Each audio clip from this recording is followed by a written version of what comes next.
Classic. I forgot to unmute us. Yep. Excellent. Okay, everybody should be able to hear us now.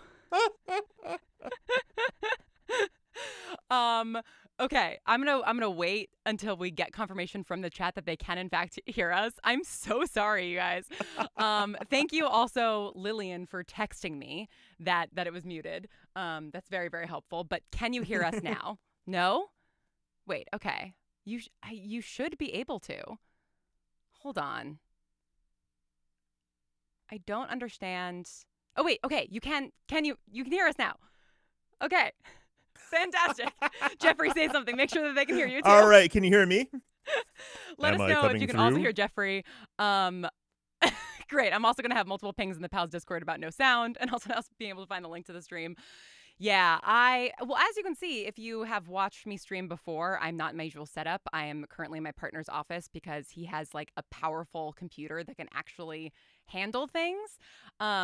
And it can actually handle all of this, and it's just me that's the problem. Um, he just texted me from downstairs saying, "You're good," and also I told you something would break, and it's true. But it was me. It was me. I got too excited. Okay, I'm just going to reset and re-ask you the question. Um, Absolutely. and we basically just had gotten through intros. I'm Lauren Chippen. Thank you for joining this chaotic stream. Jeffrey, you are a brilliant sound designer. What is your first step for tackling something like 2000 and Late, where it's like wacky and there's a demon and there's fire and explosions? Where do you start? Totally. Yeah. Well, so I mean, my first step is always talking to the director and the writer and the creator of the piece.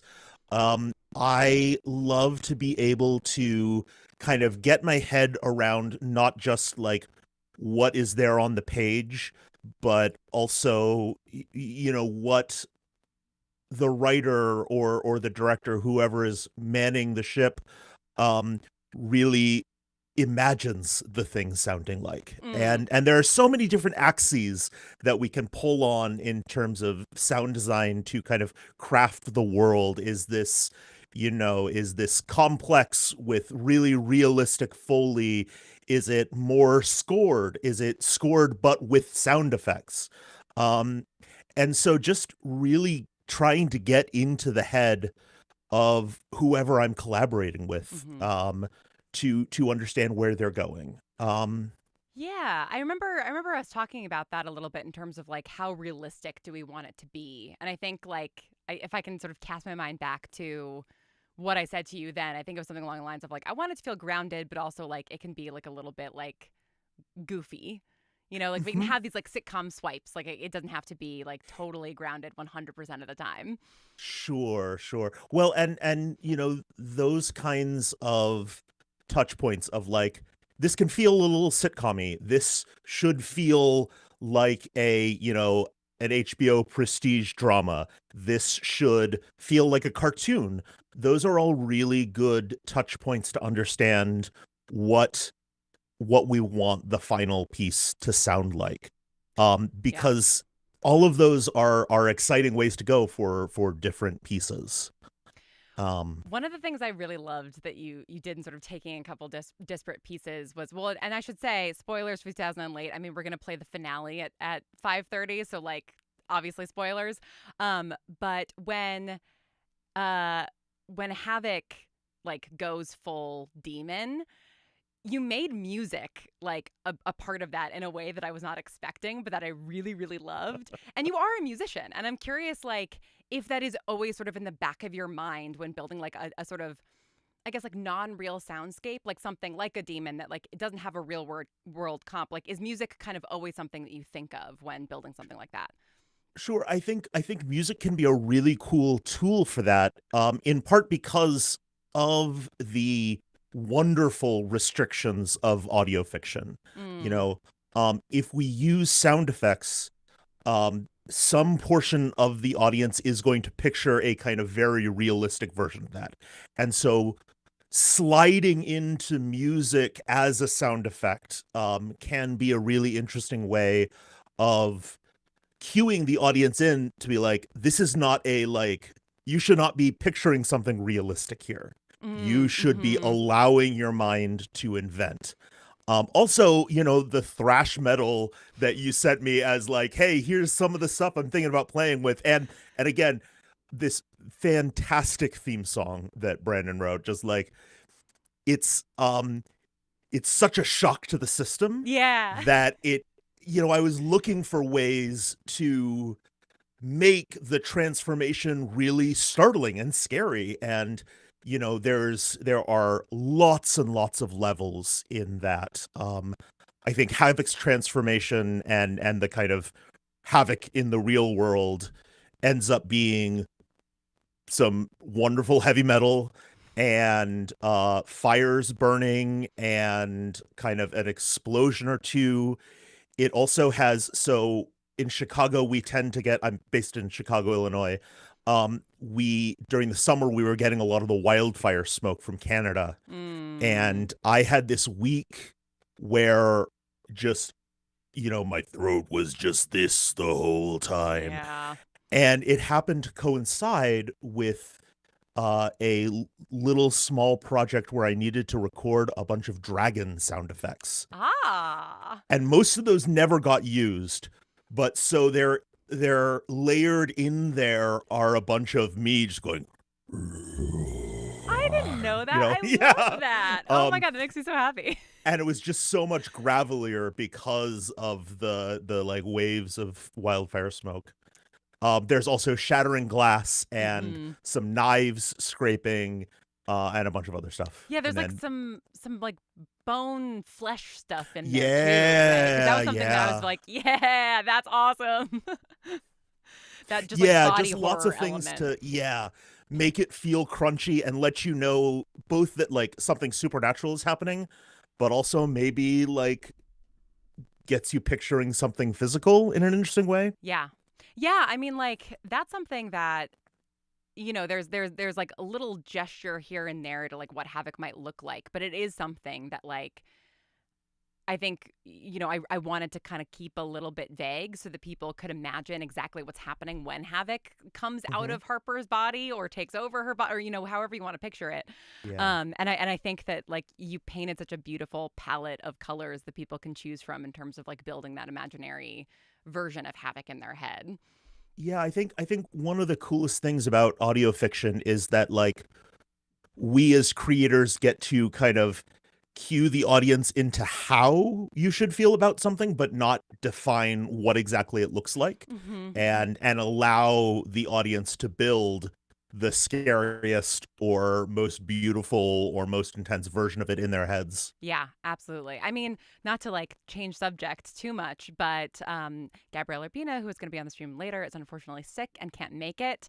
And the two of Oh, you have yes. been making the incredible show The Harbingers, and I'm like obsessed. Like Megan and I don't, Megan Fitzmartin, right? A I little. don't think we've actually ever met. Okay. Well, she and I are like actively harassing Gabrielle in the group chat, like about it. Um, Fantastic. and there's like some magic in the Harbingers as well. And I mean, like in terms of sound designing, the magic for that, like I think, like I'm picturing something a little bit different each time one of them says Mhm. something, and kind of what might be happening, and it's all so subtle and so small compared to like Havoc bursting forth from Harper's body. So yeah, I mean, like in terms of building that process of like what to do when they say the magic words of the language, and something happens. What was the process there? Yeah, I mean it was kind of fascinating because I really was uh working on those two shows in parallel. For a lot of the weeks I would go and Yeah. direct the actors in the Harbingers and then come home and knock out an episode of 2000 and Late, and then the next day design one of the earlier episodes of Harbingers. And so I think that was really helpful for me because I had to do a lot of thinking about like, okay, what makes this show sound the way it does? What makes this show sound the way it does? How can I keep those very separate? Mm-hmm. Um, and yeah, Harbingers. the magic is more subtle. It's um a thing that I was playing with in that is that like we should always know something wild is happening, um but we should be just as enthralled by the words, the magical words that they're Mm. saying, as the actual effect. Um, Yeah. and so I played with some, there's some doubling of voices, there's some often, processing and dropping out or muffling the environments when they start saying the magic words. Um, and also playing with uh some of the allowing the magic to come from the actors' reactions to what's happening. Yeah. Yeah. I mean, Um, I think that that's such a like hallmark of such a great sound artist is also knowing when to like kind of like step back and like let the all the other elements that are at play sure. all meld together. And like somebody in the chat mentioned Arthur Claiborne, mentioned one thing I hope to hear a lot more of is Harper's voice, but it's clearly Havoc talking, which happens in episode 7, and was like a fun little challenge for me to try and like transition into that accent sort of like mid monologue. And if I'm remembering correctly, like I when we went through the first draft, I sort of was like, should we throw something on there? Like, should we kind of like put like a little bit of like Havoc's voice underneath? And I think you were the one to be like, no, we should just like leave it as is. Yeah, well, and I'm going to repeat for the rest of the world what I told you in that note back to you, which was like you did such a subtle and fantastic you brought such a fantastic performance to that moment that I was like, anything that I put on this is either going to be like making it too obvious or distracting from the really interesting thing that you were doing, because it was completely obvious that that was a kind of melange of Harper and Havoc. and and if we had pointed to it with the sound design, I think the audience wouldn't realize that they had found it just from your voice. Mm. And that would have distracted from what a cool performance you gave. Thank you. And I mean, Um, you were so right. Like I think yeah, it was like really helpful to have that gut check of like okay, no, this will still come across because it's like sometimes when you're deep in a project, you like don't really know, how somebody who's fresher to it than like somebody writing 7 versions of the script or whatever is. sure. So that was super helpful and I think like yeah, shows how much you understand that like because I think, like you and I have both worked with like on all kinds of projects with all kind of people with all kinds of audio drama experience. And I think sometimes with some of the more like folks coming from other mediums, whether it's like TV or film or whatever, there's a an instinct to really point at everything with sound design. Mhm. And like I Yeah. think that the way that I understand sound design and I think the way that you do as well and I think the way that we work together is like this is another part of the artistic process that is building out this whole thing and like it's not captions. It's like I feel like Mhm. sometimes like some people treat sound design as like captions and it's like no like it's costuming, it's cinematography, it's light, like it's this other like artistic piece of the whole in the same way that writing is an artistic piece of the Mhm. whole and the acting is an artistic piece of the whole. Yeah. um and yeah, you're very very good at the art of it. Well, and I think that one of the things, and directly related to this, yeah, we spend a lot of time both working with other incredible indie producers and makers, and also with executives with a capital E, Yeah. and people who are coming from, like you said, other mediums where there are different rules on how things get made, and different audiences, I think is really important. Yeah. And a thing that, you know, Eleanor, who co-runs Audacious Machine Creative, Eleanor Hyde, and I talk a lot about, and that I see in your work is, I think as independent creators who really understand our audiences a lot better than a lot of larger companies are able to, we're able to trust them. And like Yes. we are able to be artistically ambiguous Yep. and to take risks in our work and and trust that our audience is really smart and is listening really carefully and will come along with us Hmm. and will rise to meet the things we are doing with the art. Yes. Yeah. I completely agree. And that's something that yeah, I think both you and I have had conversations with execs where it's like, just trust your audience. Like they understand more than you think that they understand. And what's great about like if you miss something, like you can just hit that back 15 seconds button and Mhm. like you can hear it again and like I think streaming now has that capability as well, but I think that there is like a like I certainly feel inclined sometimes to like I'll notice that like my mind has wandered because I'm doing the dishes or whatever and listening to a Sure. podcast, and it's like and I'll jump back and then it's like yeah. And so I think that understanding that like the people who listen to audio fiction are people who like are passionate about the medium and are going to be like Mhm. interacting with it in a deep way. Yeah. Also, Luna in the chat says, I've been listening to so many things sound designed by Jeffrey Knowles Gardner recently that I can really feel their work now, if that makes sense. Does that sound crazy? There's a signature I can feel. That doesn't sound crazy at all. I completely understand No, that. no. I mean, I think so. So I started out. I came to audio fiction from the theater. I Mm, was a director and dramaturg here in Chicago, and started working a day job at a science museum, and drifted into audio fiction like that's you do awesome. when you work at a science museum. Sure. Um, but uh, I think one of the things that I have slowly learned from my friends who are visual artists, who are, I have a side life in as a live sound artist in terms of like installation sound and sound art. Hmm. And a thing that I have learned from them is to, rather than think about like each project, to start thinking of my work as a whole and as a kind of, you know, um, I don't remember what the visual artists call it because it's been a very long decade. But Yeah. it's been a very long decade this week. Yeah, Um, truly. no, but I think with visual artists you can go and you can see 30 years of painting in one hall, and so we it's easier for us to understand like, okay, let's look at this artist's work as a whole, and I've found it really useful to not just be like, okay, what was the last thing I made, but like, how are all of these different pieces in conversation with the other.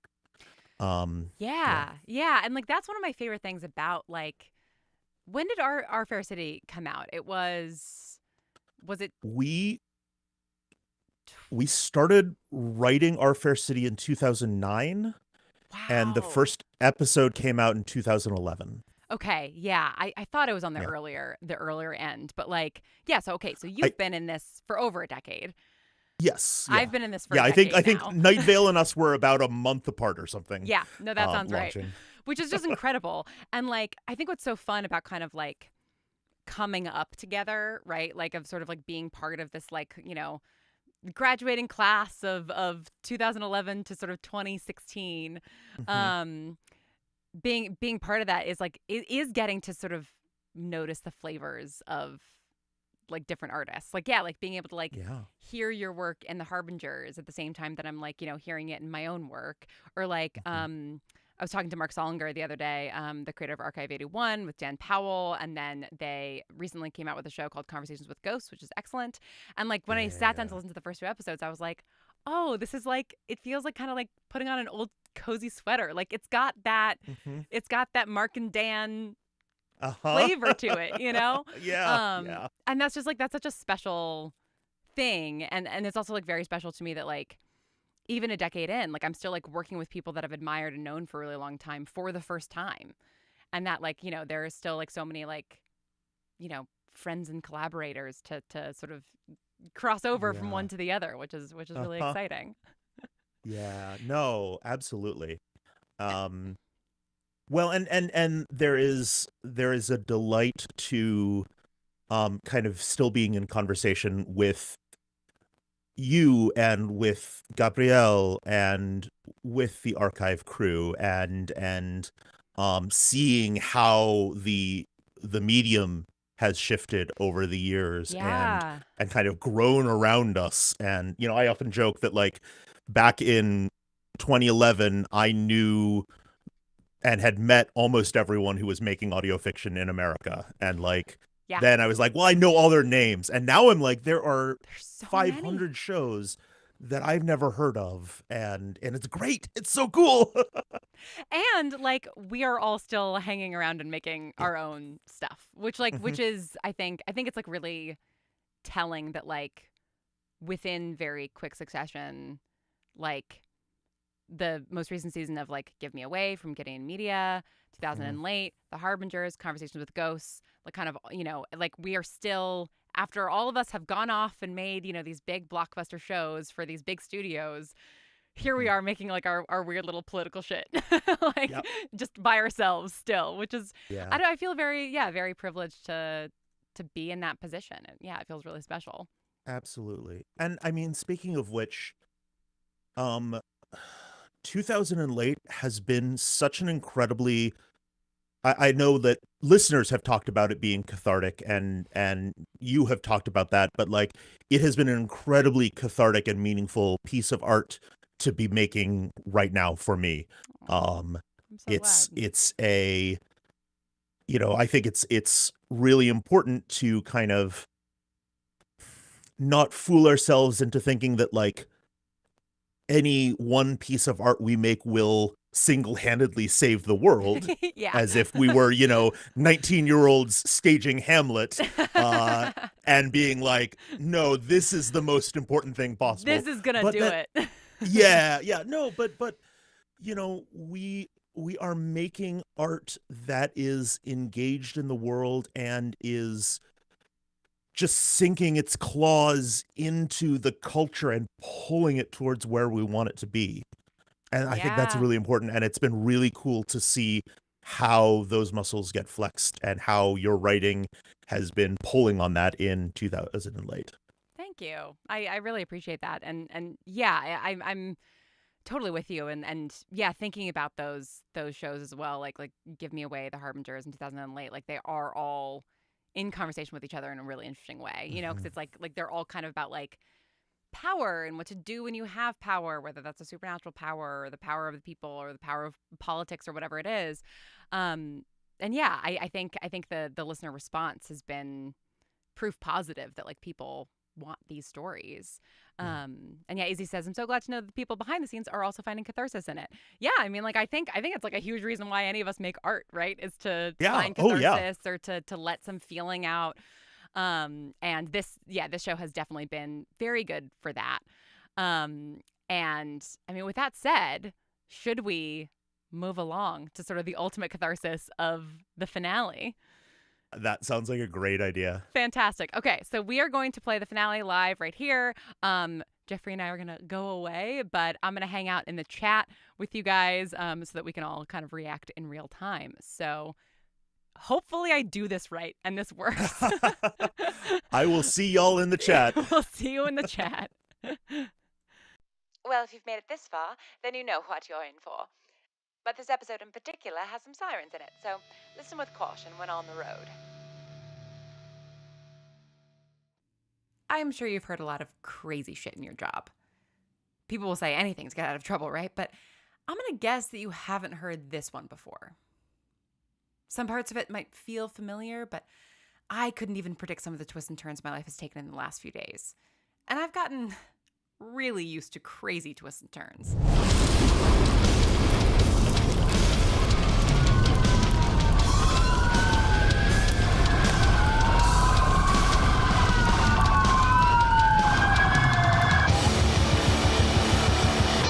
You're listening to 2000 and Late.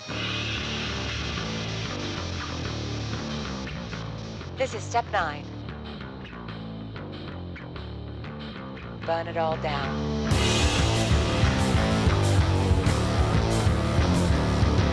But I'm getting ahead of myself. This all really started a few weeks ago when I decided to unionize my workplace. That's Mammoth Warehouse? That's the one. Hey, do you have an ashtray? I'm sure that file he's got there would suffice. Yeah, what am I saying? I don't give a shit. You really can't be smoking in here. Yes, I can. Hey, what's in that file anyway? I've never been arrested before. Why does it look like I have a rap sheet? You do have 27 outstanding parking If they're tickets, so outstanding, why am I being punished? a report of a fire at your place of residence, A small fire. and, very strangely, during a job interview. Plus, there are some old complaints from city council members. They never officially charged me with harassment.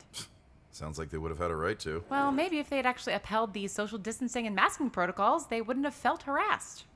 Anyway, that was years ago. Yes, I'd like to get to the present. 2 months after a fire at your home, your workplace burns to the ground. 2 unlinked fires aside, Officer You are the link. Harry, things at Mammoth were pretty rough already. I think you'll find that we do have all the cards. If you really believe that, I guess we don't have much of a choice, do we? Are you saying you're going to strike? Over one person's health care? First, it's one person, whose name is Neil, by the way, which I know you know. Then it's every person.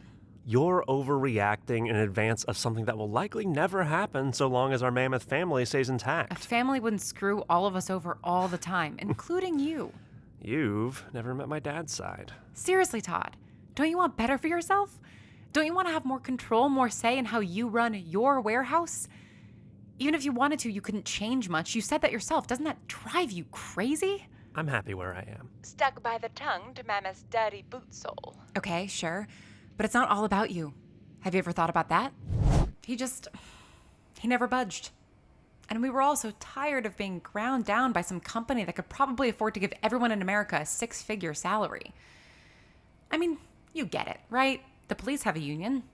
We do. And a pretty powerful one at that, so I've heard, thanks to all those lawsuits. We do an incredibly dangerous job, Miss Landry, and we provide a public service. Oh, and all members of the public have historically been so satisfied. Miss Landry. Do you know how many fucking appendages have been lost in Mammoth warehouses?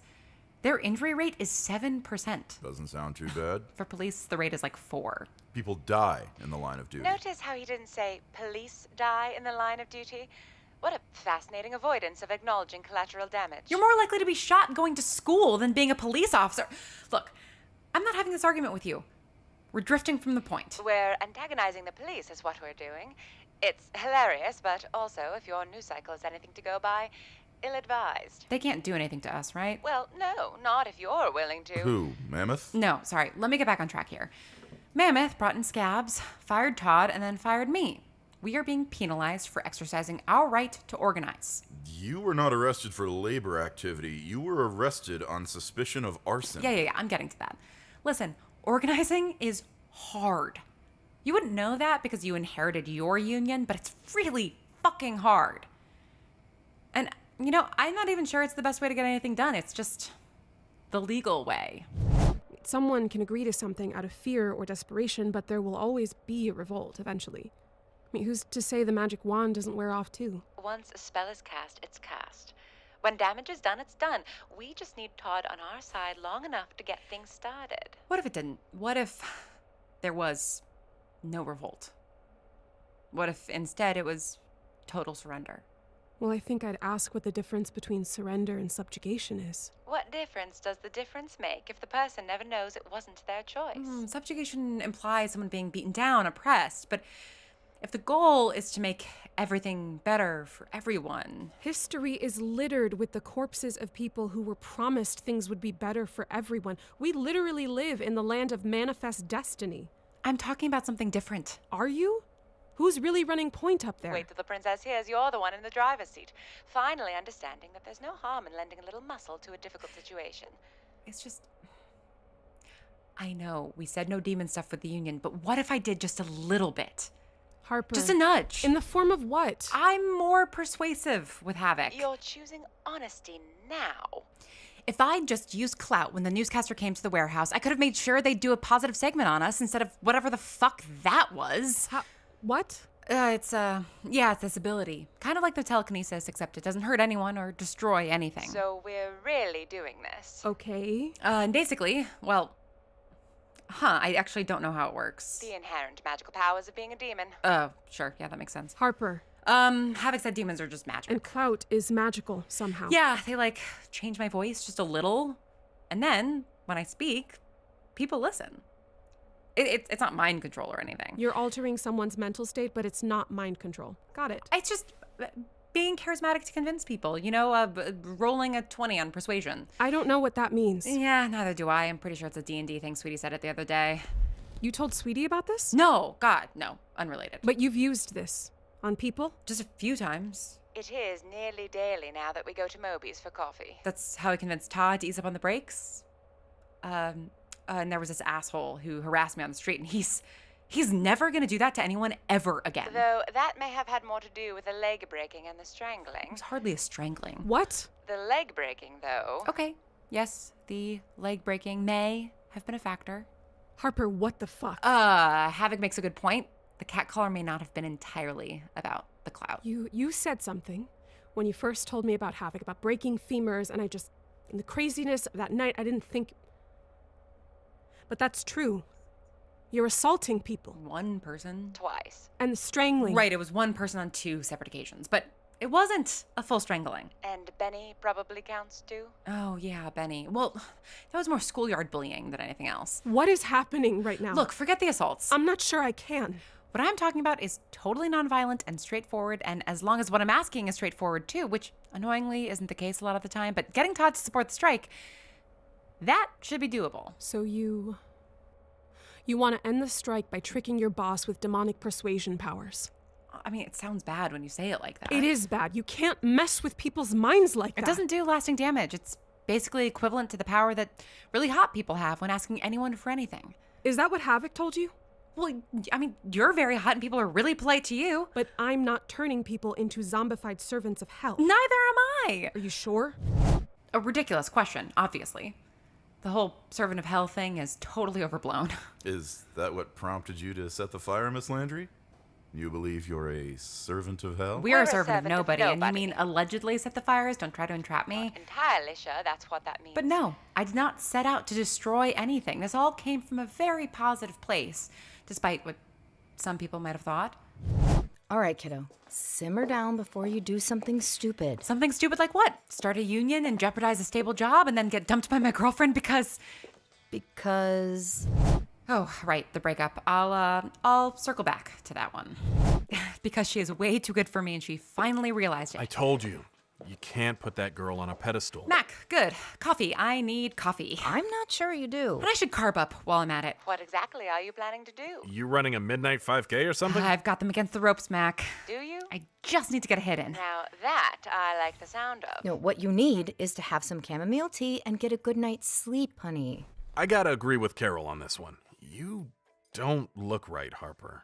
Did you and Gemma really break up? Seems that way, but it's okay because now I can focus on the strike. I'm gonna turn things around. Just you wait. Harper, just, honey, look at me. Take a beat. This is a marathon, not a sprint. But what if I can sprint the whole goddamn marathon, huh? Well, just make sure you're not gonna trip and crack your head on the pavement. Or anyone else's? And I didn't. No one's head got cracked. Well, Why isn't this fucking working? I truly cannot fathom. Yelling at me is not going to convince me to support you in this, Harper. Well, why the fuck not? I really think you should leave. I thought Mammoth loved when their employees came in on their off hours to finish their work. Gotta be committed, right? This is wildly inappropriate behavior. I'll leave once you agree to tell upper management that you're behind the union 100%. Dee Dee will never go for that. And if you don't leave in the next few minutes, I'm going to have to call the police. God damn it! What are you doing? Lift him high. Really give him a scare. Let's try this. You do what I say, or I will come back and beat you with your stapler until you fall unconscious. Oh, Harper, you're singing our song. Not my proudest moment. Are you admitting to assaulting your boss? I grabbed him by the shirt collar and got in his face a little. That's hardly assault. That's the definition of assault. Well, at least you won't have to report your tally update to Gemma. Whatever. It worked. Except it had bad consequences. Turns out I didn't have the full picture. About that, and about a lot of things. Okay, you've got the length of this donut run to fill me in on everything you've been keeping from me. You'd hit upon a decent amount of it already. I am perhaps less gung-ho about the apocalypse than I was when I arrived, and the human race has indeed been guzzling rocket fuel into hell, as you so aptly put it. Okay. But hell isn't who sent me here. What? So, being possessed by a demon did, despite my protests to the contrary, make me feel a little special.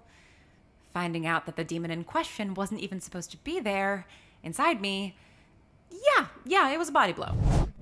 But wait, you were supposed to come up here when I was 16, right? Things had started to look up for humanity. The internet, better communication, medicine, more tools that could lead you to abundance. The world was primed to enter a new golden age right around the time you were born.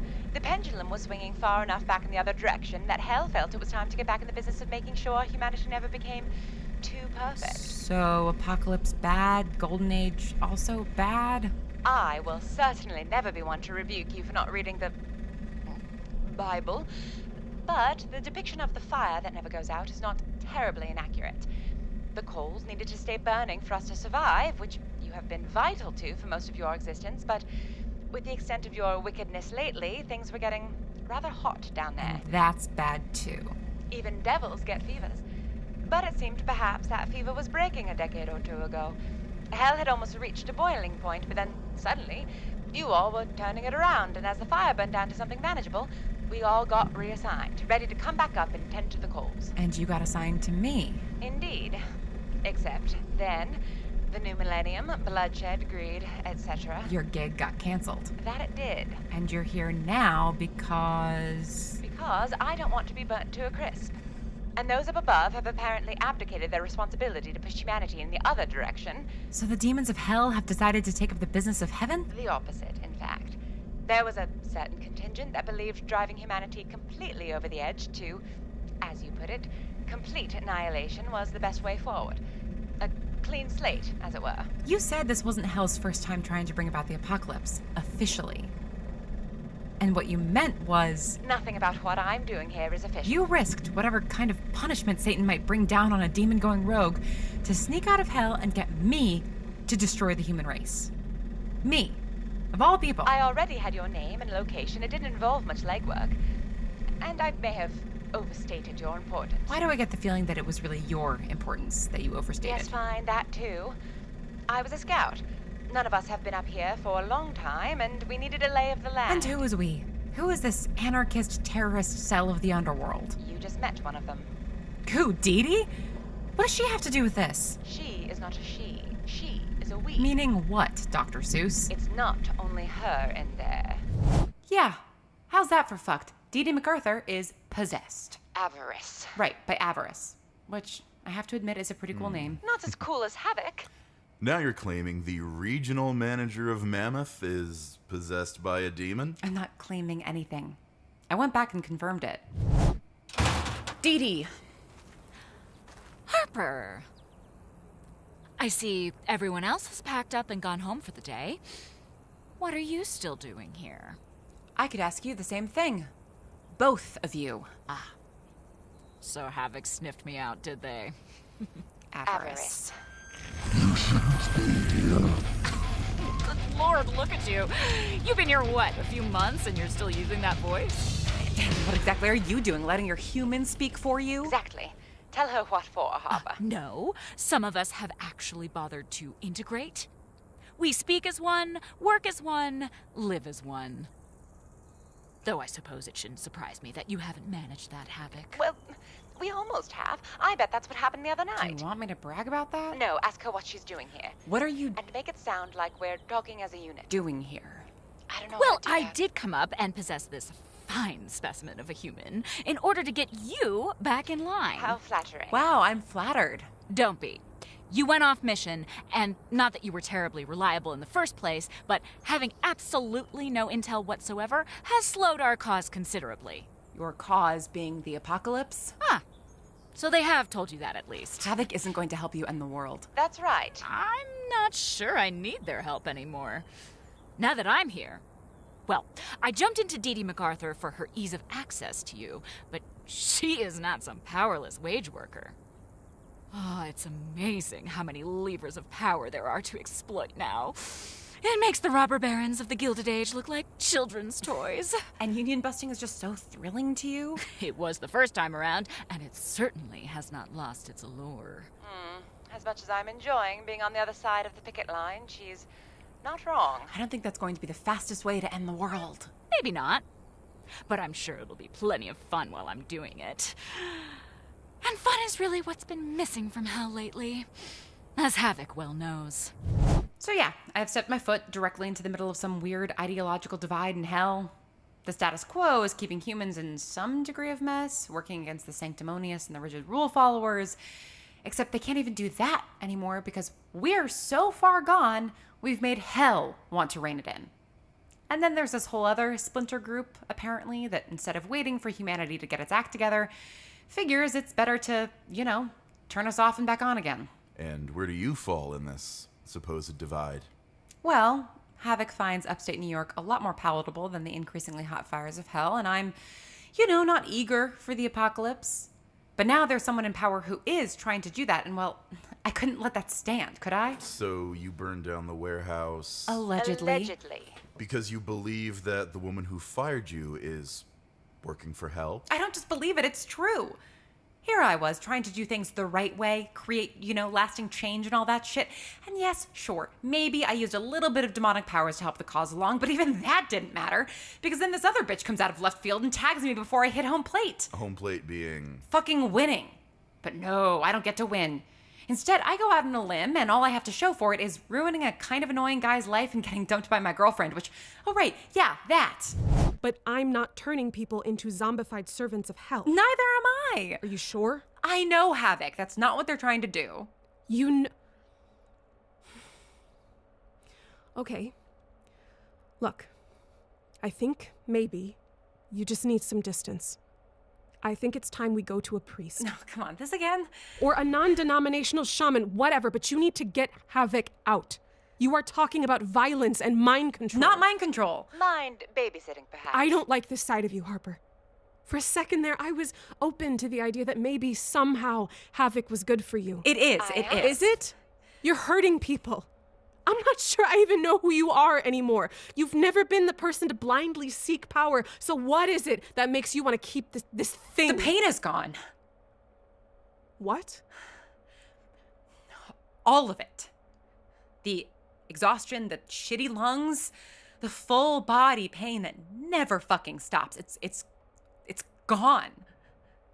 I woke up the day after my birthday, and it was like the clock had been turned back. And that's Havoc. They healed you?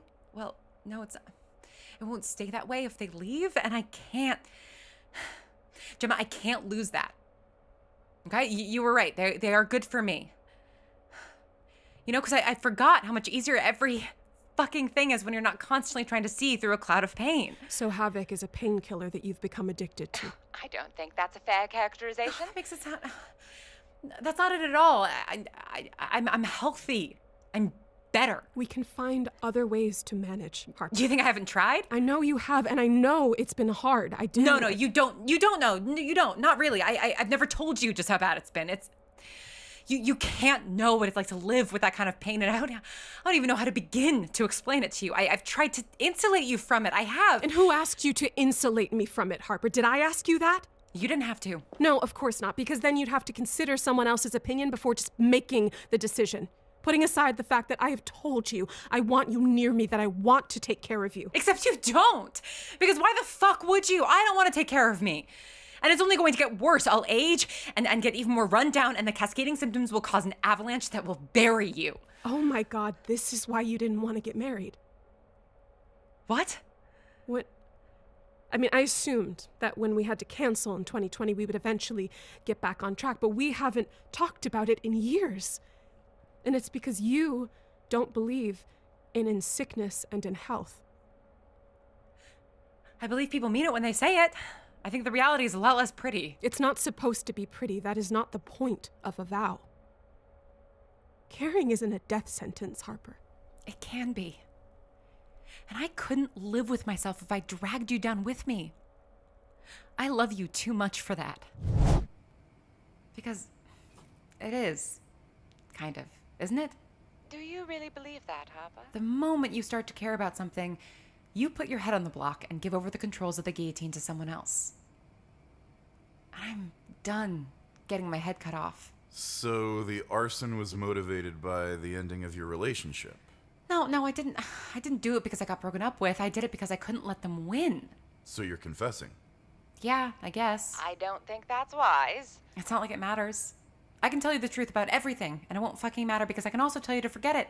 And this time, I know it'll work. Turns out, all Havoc and I really needed to become a real team was to torch our workplace. Holy shit. It's magnificent. What is this feeling? It's amazing. Power. The true power of destruction. Intoxicating, isn't it? And that's the thing. It really did feel amazing. Like, things were finally really clicking. Every time before, even choking at that guy or bullying Todd, there was always this reluctance in me. But not anymore. I just let go and gave in and, well, I think I'm starting to understand what Dee Dee meant by integrated. Miss Landry, I understand that you're under some delusion that you have demonic powers, Not a delusion. Should we show him? but that still doesn't explain how or why you did what you did. You're never going to believe the how of it. Which is really too bad. Someone should appreciate just how powerful we are when we truly work together. As for the why, have you noticed that all the wrong people are careful? People with good intentions and strong morals who then get punished for not being Bulls in a china shop. Tougher? destructive. Meanwhile, the people that do move fast and break things or whatever the fuck get mountains of money and endless wells of power, and it's just not fucking fair. The world isn't fair, Miss Landry. I am so fucking sick of hearing that. And that's why you burned down the warehouse? If they don't want to fill their warehouse with workers who are being treated fairly, they don't get to have a warehouse anymore. Plus, it was really satisfying to watch it burn. At least until you came along and dragged me off to have this delightful conversation. Which we don't even need to be having. I needed to talk to someone. Are you asking for a lawyer? She should have, hours ago. It hasn't been hours. You can ask for one at any time.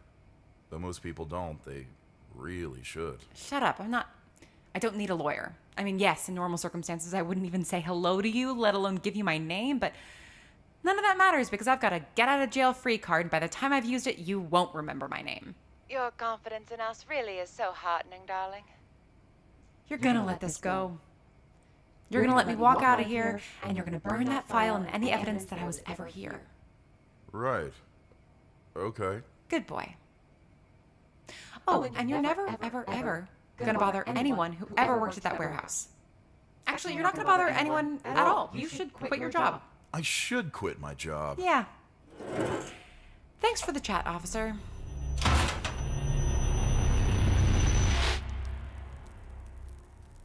Whoa. It's still burning. Yes, fires tend to do that. It is kind of great to look at. Indeed. Ah, good. The rest have arrived to admire our victory. Oh my god. God, it's really real. Fuck me. Holy shit. Pretty gnarly, huh? Do they have any idea what happened? Probably shitty wiring that Mammoth cut corners on to save a buck. Yeah, probably. Who cares how it happened, right? Now they've got nowhere to put those scabs. Those bastards didn't win. Fucking karma. Exactly. Well, yeah, fuck them. What are you talking about? Of course they won. What? This is... I mean, look at this place. It doesn't matter why or how it happened, but our lives are torched too now. Don't you see that? Sweetie. Mammoth will just throw up a new warehouse in 5 seconds flat and get back to business as usual, and in the meantime, we're all out of a job. A job that didn't give you what you needed. But it gave me something! Now I've got nothing. There's no jobs in this stupid town. I've been looking and looking, and my brother still needs a new chair, and Grandma keeps getting worse. Hey, it's okay. It's not. No, Harper, it's not. It's not okay. I'm so screwed. No matter what I do, it's never enough, and I'm just drowning. Harper, I am drowning. I know, honey. I know. What am I gonna do? Oh, sweetie, we'll figure it out. Yeah, dude, we'll all go job hunting together. Hey, how about we go get some milkshakes, huh? Yeah. Yeah. Yeah, okay. I'm buying. Really? What the fuck? Hey, go get in the car, take a breath, okay? Okay. Well, that's not the reaction we'd been hoping for. Shit. Is he gonna be okay? Are any of us? I mean, Mammoth did deserve this.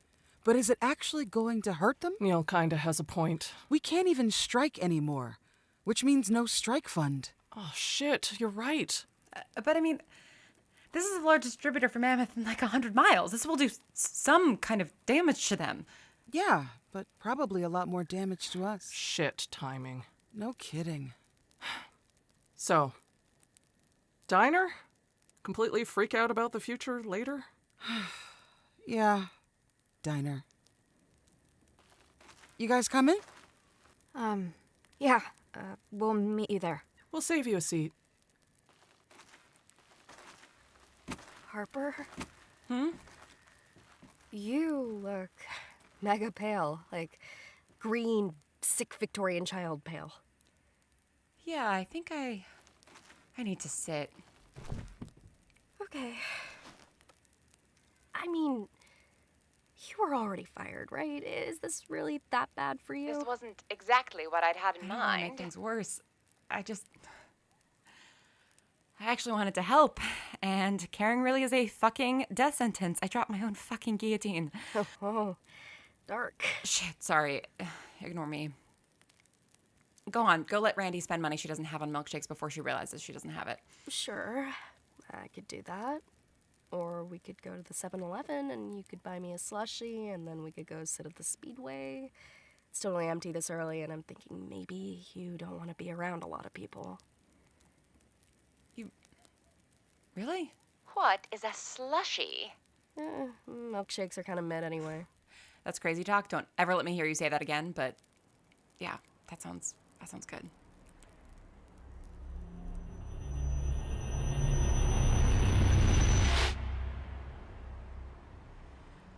So, is this like the cool kids hangout spot? How the fuck should I know? So just your hangout spot then? I like the monster truck rallies. Oh, I think I'd also like the monster truck rallies. And I figured out that when there's no actual event going on, literally no one is ever here. It has a haunted fairground vibe to it that I really dig. How's your abomination? She isn't asking about me, Honestly, is she? not bad. I always thought this drink looked pretty disgusting, but putting it over crushed ice... No, the drink. I don't know, it's almost like the real thing. I think it's fabulous. And has made me even more eager for the real thing. If you just swiped that tiny rum bottle like I'd asked. Why'd you get it if you thought it looked gross? Because what the hell, right? I cannot believe I am saying this, but thank you, Harper, for indulging me.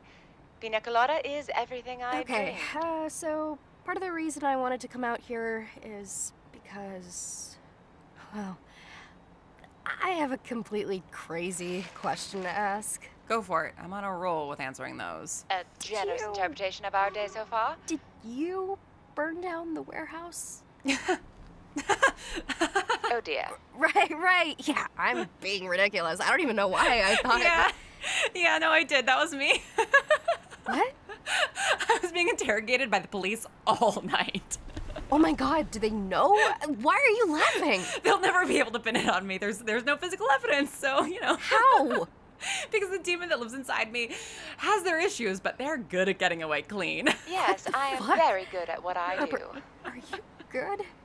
Did you take something? No, I'm I'm good. God, you know, maybe we should just let Dee Dee do the apocalypse. Oh, I see. Are we just telling everyone now? Seriously, are you? Yeah, Kayla, I'm okay. Okay.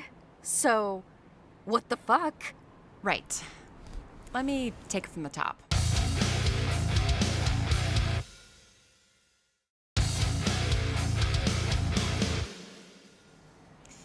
You know, you're taking this a lot better than Gemma did. Her first instinct was to have me committed. I mean, it's a little hard to deny after seeing the, terrifying shadow creature or whatever. You are also a lot calmer about that.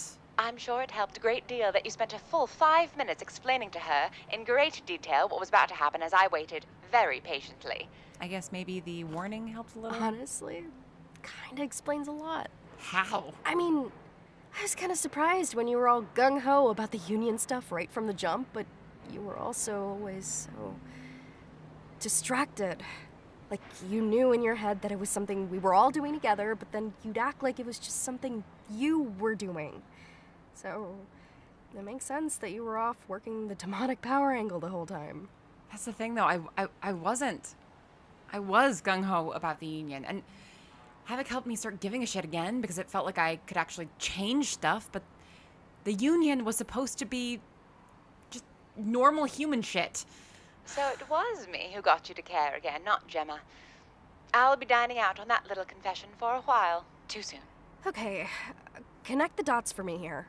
You were inspired by a demon possessing you to do actual community organizing without using the powers of hell, or whatever. And then you burned down the warehouse. I'm not seeing the steps here. Some stuff happened in between. Like Gemma dumping you? She didn't... Yes, she did. Okay, yeah, she did. She dumped me.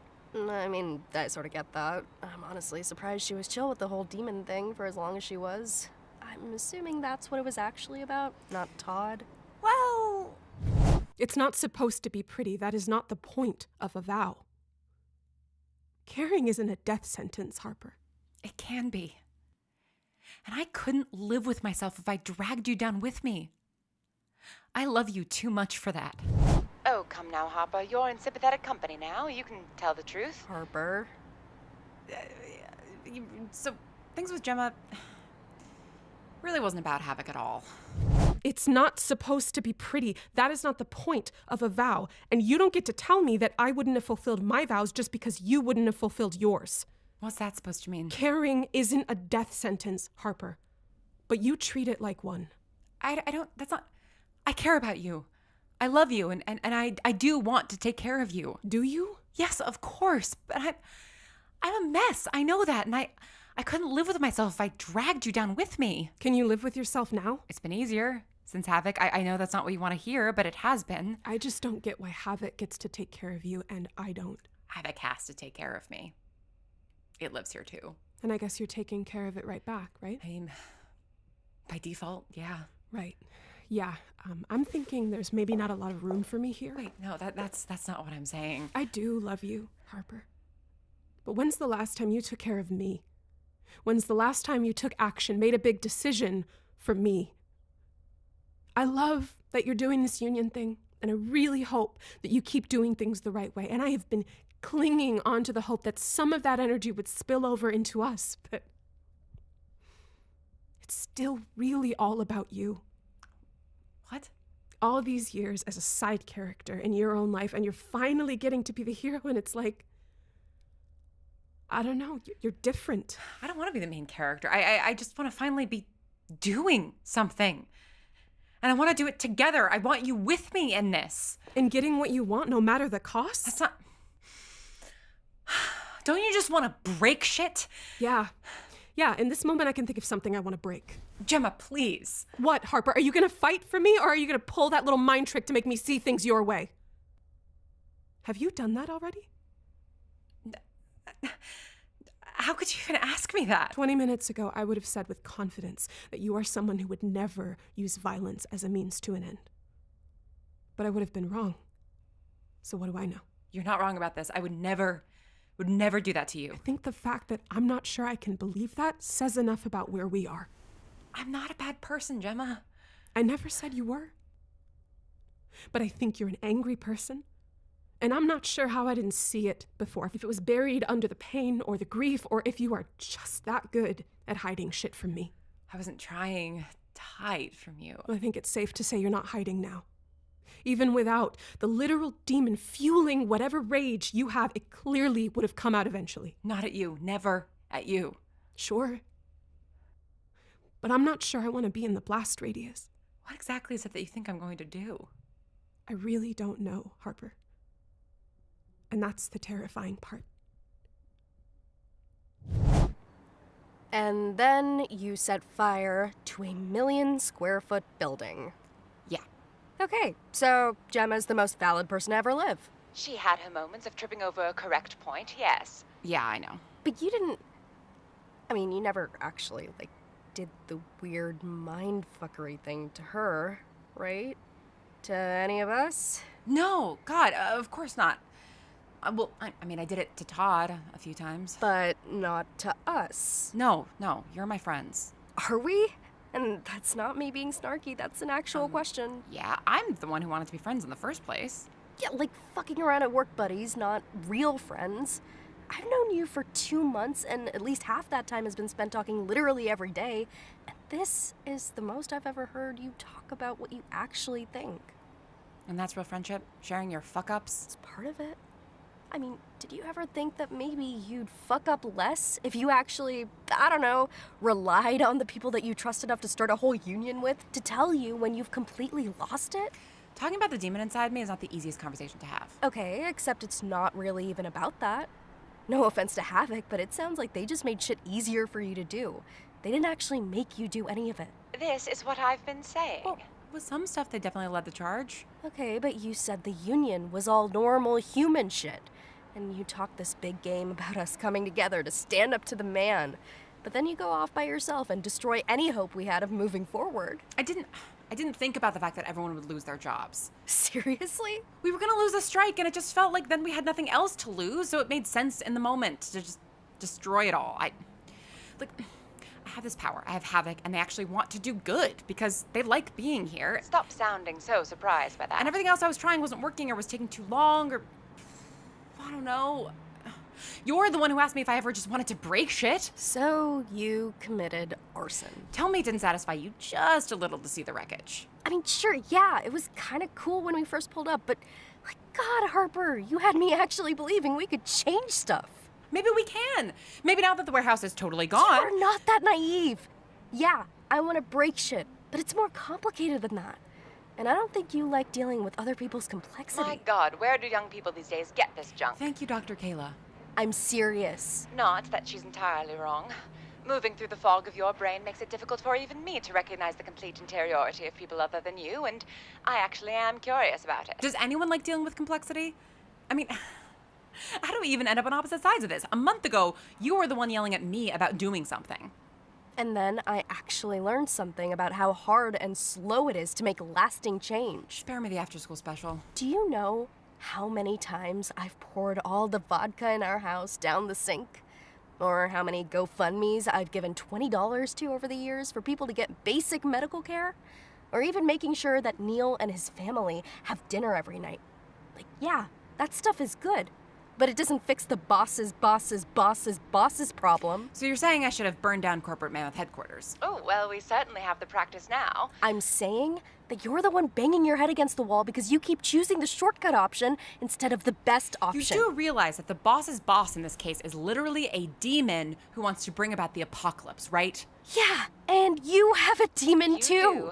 And a far superior one at that. I mean, Jesus, Harper, do you know what I would do with the power you have?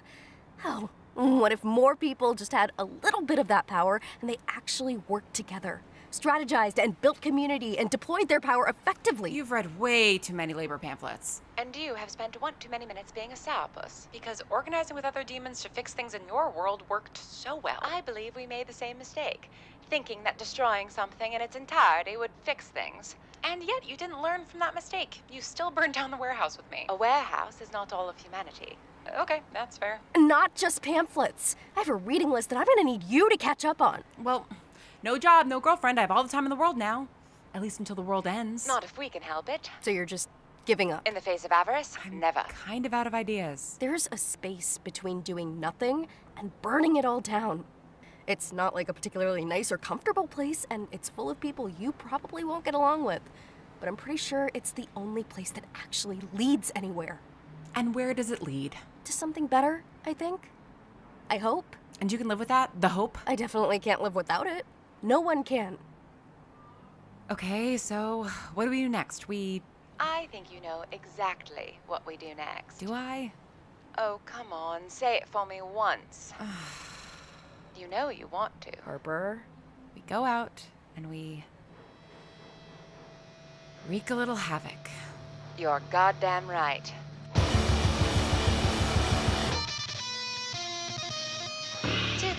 Late is a production of Atypical Artists and executive produced by Patrick Ellis and Lauren Shippen. The show was created, written, and directed by Lauren Shippen, with the brilliant Octavia Bray as our script consultant. Our spectacular sound design is by the fabulous Jeffrey Nils Gardner. Our dazzling original art was created by the first-rate Ellis Carson Jones, and our rollicking theme music is by the ever-wonderful Brandon Grugel. We have many incredible actors lending their voices, so I'll let them speak for themselves, in order of appearance. Victor Clark as Officer Perry. Frederick Powers as Todd. Elena Victoria Feliz as Gemma. Vicky Kelleher as Carol. Marcus Rothenberg as Mac. Emma Sherjarko as Dee Dee. Hayden Ezekiel Felix as Sweetie. Anjali Kunupaneni as Kayla. Candace McAfee as Joyce. Jennifer Liao as Randy. Oh, and of course, Lauren Shippen plays both Harper and Havoc. She really is so self-obsessed. For more information about the show, please visit harperandhavoc.com. Our advertising is arranged by Multitude, so please get in touch with them if you'd like to participate in the glory that is capitalism. All right, that's all for now. Until next time. Okay, so what happened to you? Where has this coalition-building labor crusader come from? Once again, the people around you have like full lives and experience all kinds of things that you have nothing to do with. I've been going through a real character growth arc while you've been crashing out. So it's not that you also have a demon? I wish. If she's serious, I have a few friends I'm sure would love to partner up with Kayla. Yeah, no, that is not happening. Huh? Oh, wait, is the demon talking? Yeah, and it thinks we should get you a demon. Oh my god, is that an option? No! Absolutely. Because, I mean, I totally stand by everything I just said, but also it sounds really, really awesome. It is awesome, and I think I have just the demon for her. You are not getting a demon. If Kayla is willing, I can call Retty up right now. Ready? Wait, like, right now? Yes, I'm ready. Are you serious? No. It's not ready. Retty. A name, I guess? Of a demon they could send to me? Exactly. Let's see. Retribution. Come out, wherever you are. Havoc, no!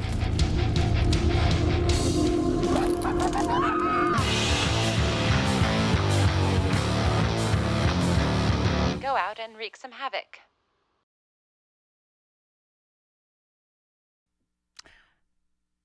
And that is the finale of 2008.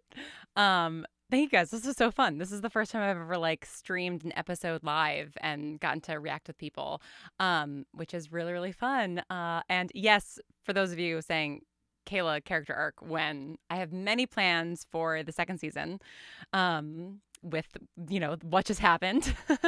A second demon has hit the podcast. Oh my God, Allison. Yeah, so I am very excited about this season. It was so fun to make, and it's been really fun to see you guys theorizing and everything and having fun with it throughout the whole season. It is a third demon. That's true. A third demon has hit the podcast because, of course, Dee Dee, Emma Sherjarko, is Avarice as well. And she will be on the stream later. But first, dovetailing very nicely off of our conversations about Damien and Mark, we have Andrew Nowak coming up. So I'm going to take a quick little break. I'm going to get him in here, and then we will just talk about anything. But if you have Bright Sessions questions, New Year's Day questions, this would be the time to ask them. So we'll see you in 2 minutes.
Hello and welcome back. I am here with the wonderful Andrew Nowak. Thank you so much for being here, Andrew. Okay, wait. See, now your audio's not coming through. Hold on. Let me quickly just mess some things around. Okay, try to say something. Try to say something. Okay, that's coming through for me, but I don't know if it's coming through for anyone else. So let us know in the chat. I think it should be working. But we'll just wait a second for the chat to catch up. There's a little bit of a delay. And hopefully it'll work. How's your Halloween going? Do a little live sound check. Spooky. Okay, No. good. Everybody can hear us. Okay, fantastic. Everybody can hear us. It's weird because Streamlabs, the whole thing. Thank you for being here. I love the pumpkin behind you. Good spooky Halloween. I don't really have any Halloween-y things going on. But so we just listened to the finale of 2000 Late, which is the last episode that I will be releasing this year, I guess. But I will be releasing an episode of a podcast come January 1st, and you don't have a script for it yet. Because I have yet to write the this year's New Year's Day, which I'm sorry about that. I'll take this moment to apologize for not getting the script to you. I'm sure you're going to get around to it. Yeah, I will. But it's been really fun to make that show with you and Brigham. And I've been getting a lot of questions this year, I think because we've been doing it for long enough that people are curious about how the process actually is going. And a lot of people have been wondering if I'm have written all the episodes in advance and then we're just releasing them, once a year. And I have said, no, I'm writing them pretty much when they come out. And I know what that experience is like for me as a writer. What is it like for you as an actor to have a year between recording episodes of a show? Well, I mean, this was the second year or third year. What I'm getting to is I think time is an illusion and it doesn't mean anything anymore. So I'm I wish it was oh man, it feels like we've been on this journey, but everything it's been crazy these last few years. So yeah, I think it's the so I don't year. Yeah, maybe. Yeah. And so I think maybe ask me in 7 years. Can we put a pin in that? Yeah. I mean, years? Oh no! Oh no! Pumpkin down. Is there candy in it? The pumpkin did not like that. There was a candle in it. Oh, this was the pumpkin decor for the house that I'm staying at for trick-or-treaters. Did you get some good trick-or-treaters? Did you get any trick-or-treaters? Not really. No? Bunch of teenagers way past the age. Oh no. I was your voices are pretty low for being kiddos, guys, but okay. Listen, everybody likes candy, right? I mean, we don't get any trick-or-treaters at all. I don't know why. But I mean, we are planning to do this for a decade, which means we do have 7 years left, which is kind of crazy. So yeah, folks do have it's kind of a lame answer, but I feel like it's still kind of young, but I mean, it's cool. I'm excited to get to work with you guys. That's always exciting. Yeah. And I think the experiment you're wanting to do with it is, literally just see what happens in life within 10 years. So, yeah. Yeah. I mean, it's funny. Someone in the chat is saying on December 31st, I will listen to all the previous New Year's Day podcasts and be ready for the new one. I that is on my calendar to do this week is to re-listen to all of the episodes. Cause I'm oh, it's been a minute. And I need to get, even though I'm writing these monthly newsletters, it's very different when they're together. And so getting into the rhythm of these two people, and also the fact that their language is changing as we go along, right? Because the language of the world around them is changing. And so that's been an interesting thing to navigate. And something that I think you guys have done a really nice job of navigating as actors of you're both in your natural voices, but you're both doing something a little bit different depending on the year, which is really fun. Yeah. Yeah. And I think that'll change again a lot in 70s, 80s, 90s, Yeah, exactly. So, yeah, we'll be in stay tuned. the 40s this time. So, I mean, it's right in the middle of World War II. Although Yeah. before the U.S. joins World War II, so but that'll certainly be a topic of conversation between them. But yeah, it has become like a very nice, almost like little like check-in with you and Brigham, Yeah. because I mean we've been working together for 10 years. I mean, I guess you joined Bright Sessions 2016, so about nine and a Yeah. half years, but we've known each other for probably about 10 years. And because we're not Which making the is Bright wild. Sessions anymore, Yeah. yeah, it's crazy. Like we don't necessarily see each other or talk to each other as much as we used to. So it's like nice to kind of like have that little like pin in every year that we get to, I don't know, connect and catch up. Yeah. I just had coffee with someone that I went to college with who I hadn't seen since 2011. So, and it's just weird. Yeah. Having those check-ins and seeing where everyone's at on their journey and everything. And it's like, I sometimes I get upset with like how much I sound like an old person or something of like, oh, it goes so fast. But like, it is just nuts. It's nuts to think that like I'm 35. I'm like, where did the time go? Yeah. So No, I'm with you. I mean, like reflecting on God, all that's of such a the. lame answer and insight. But No, where does it's the time go? real. Do you have anything more Where's the time interesting go? to say, Andrew? But it's true. It's just it's yeah. It's lame, but it's true. It is. I mean, yeah, like there are just some things that are true, are sort of cliches because they're true. Yeah. And yeah, I mean, like definitely kind of reflecting on like tomorrow is the official 10th anniversary of the Bright Sessions, and like reflecting Was that the on. first? Yeah, the first episode came out November 1st, 2015. Wow. Yeah. How are you Which feeling? weird. Yeah. Like definitely weird. Like so if you if everybody sticks around on the stream at around 8 p.m., there's going to be something. And I was recording the credits for that something, which you won't hear because I'm just going to play the something without the credits on the stream. But if you then go and listen to it, anyway, I was recording the credits for it. The Atypical pals know this because I talked about it in the Discord, and like I had to like stop and like do another take of it because I like started crying just like recording the credits.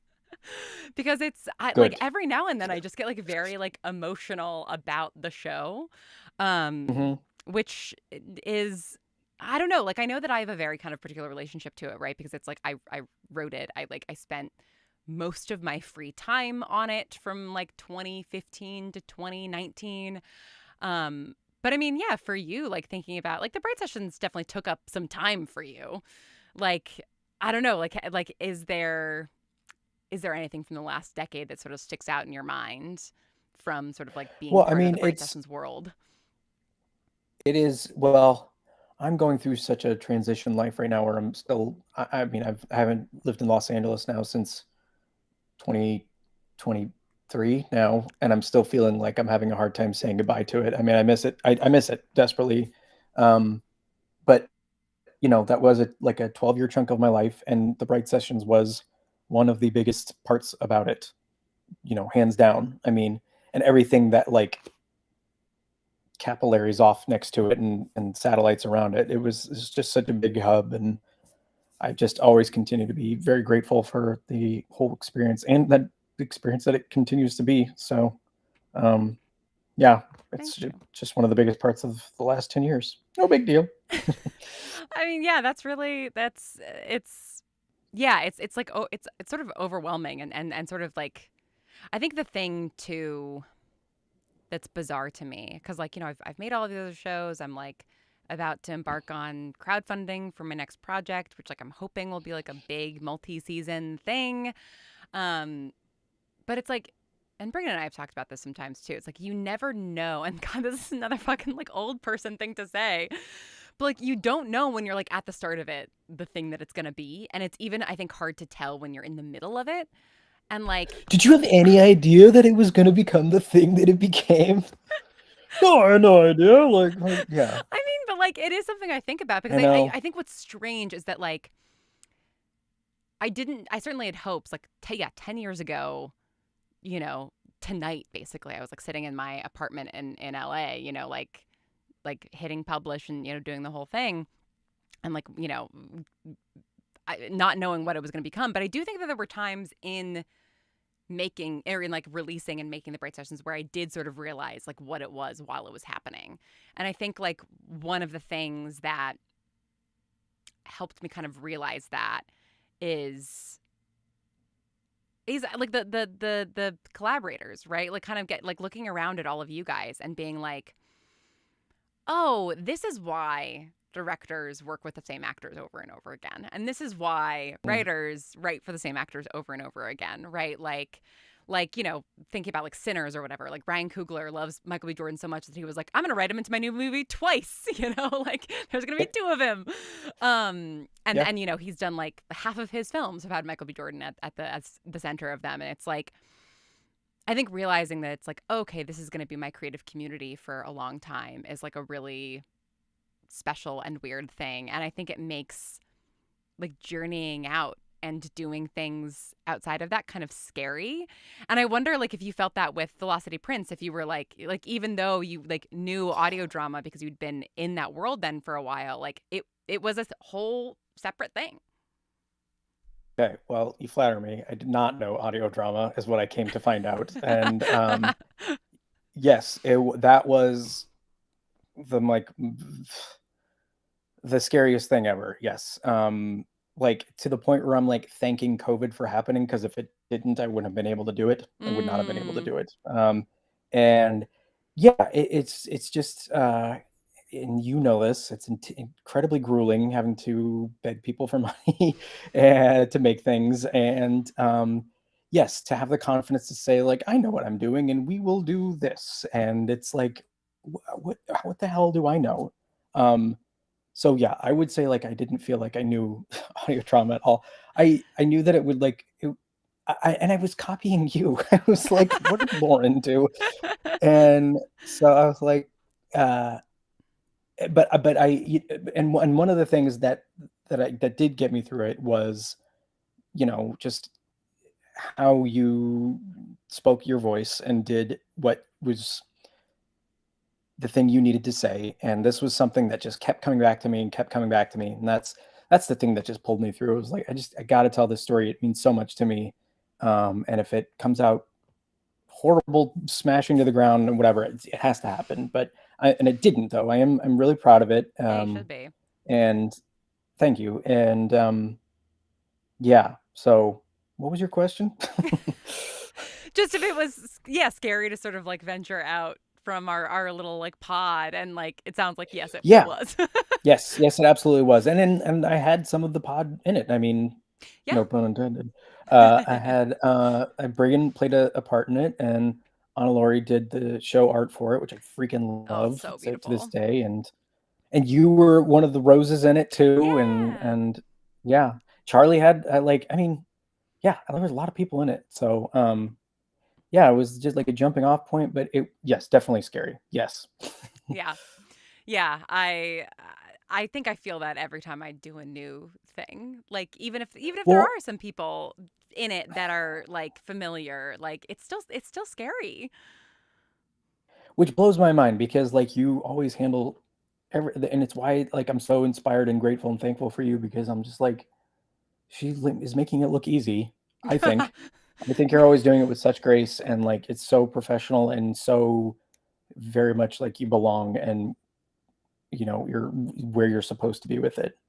I think so. I really appreciate that. I mean that's how I feel every time I see you act, and the chat is clamoring for a two Andrew Lauren Shippen joint, which like I mean God, like there's so many. Like, New Year's Day exists because the thing that I had written for you and Brigham was, like, out on submission in a bunch of places. And, like, I was developing it, like, with the production studio. But I, like, wanted to, like, still do something with the two of you. But, it'd be very fun to do something that's, like, just you and you doing two different characters. It'd be very interesting. Be fun. Yeah, I mean, I've still like yet to do like very much character work, you know, and like do you do like accents and stuff?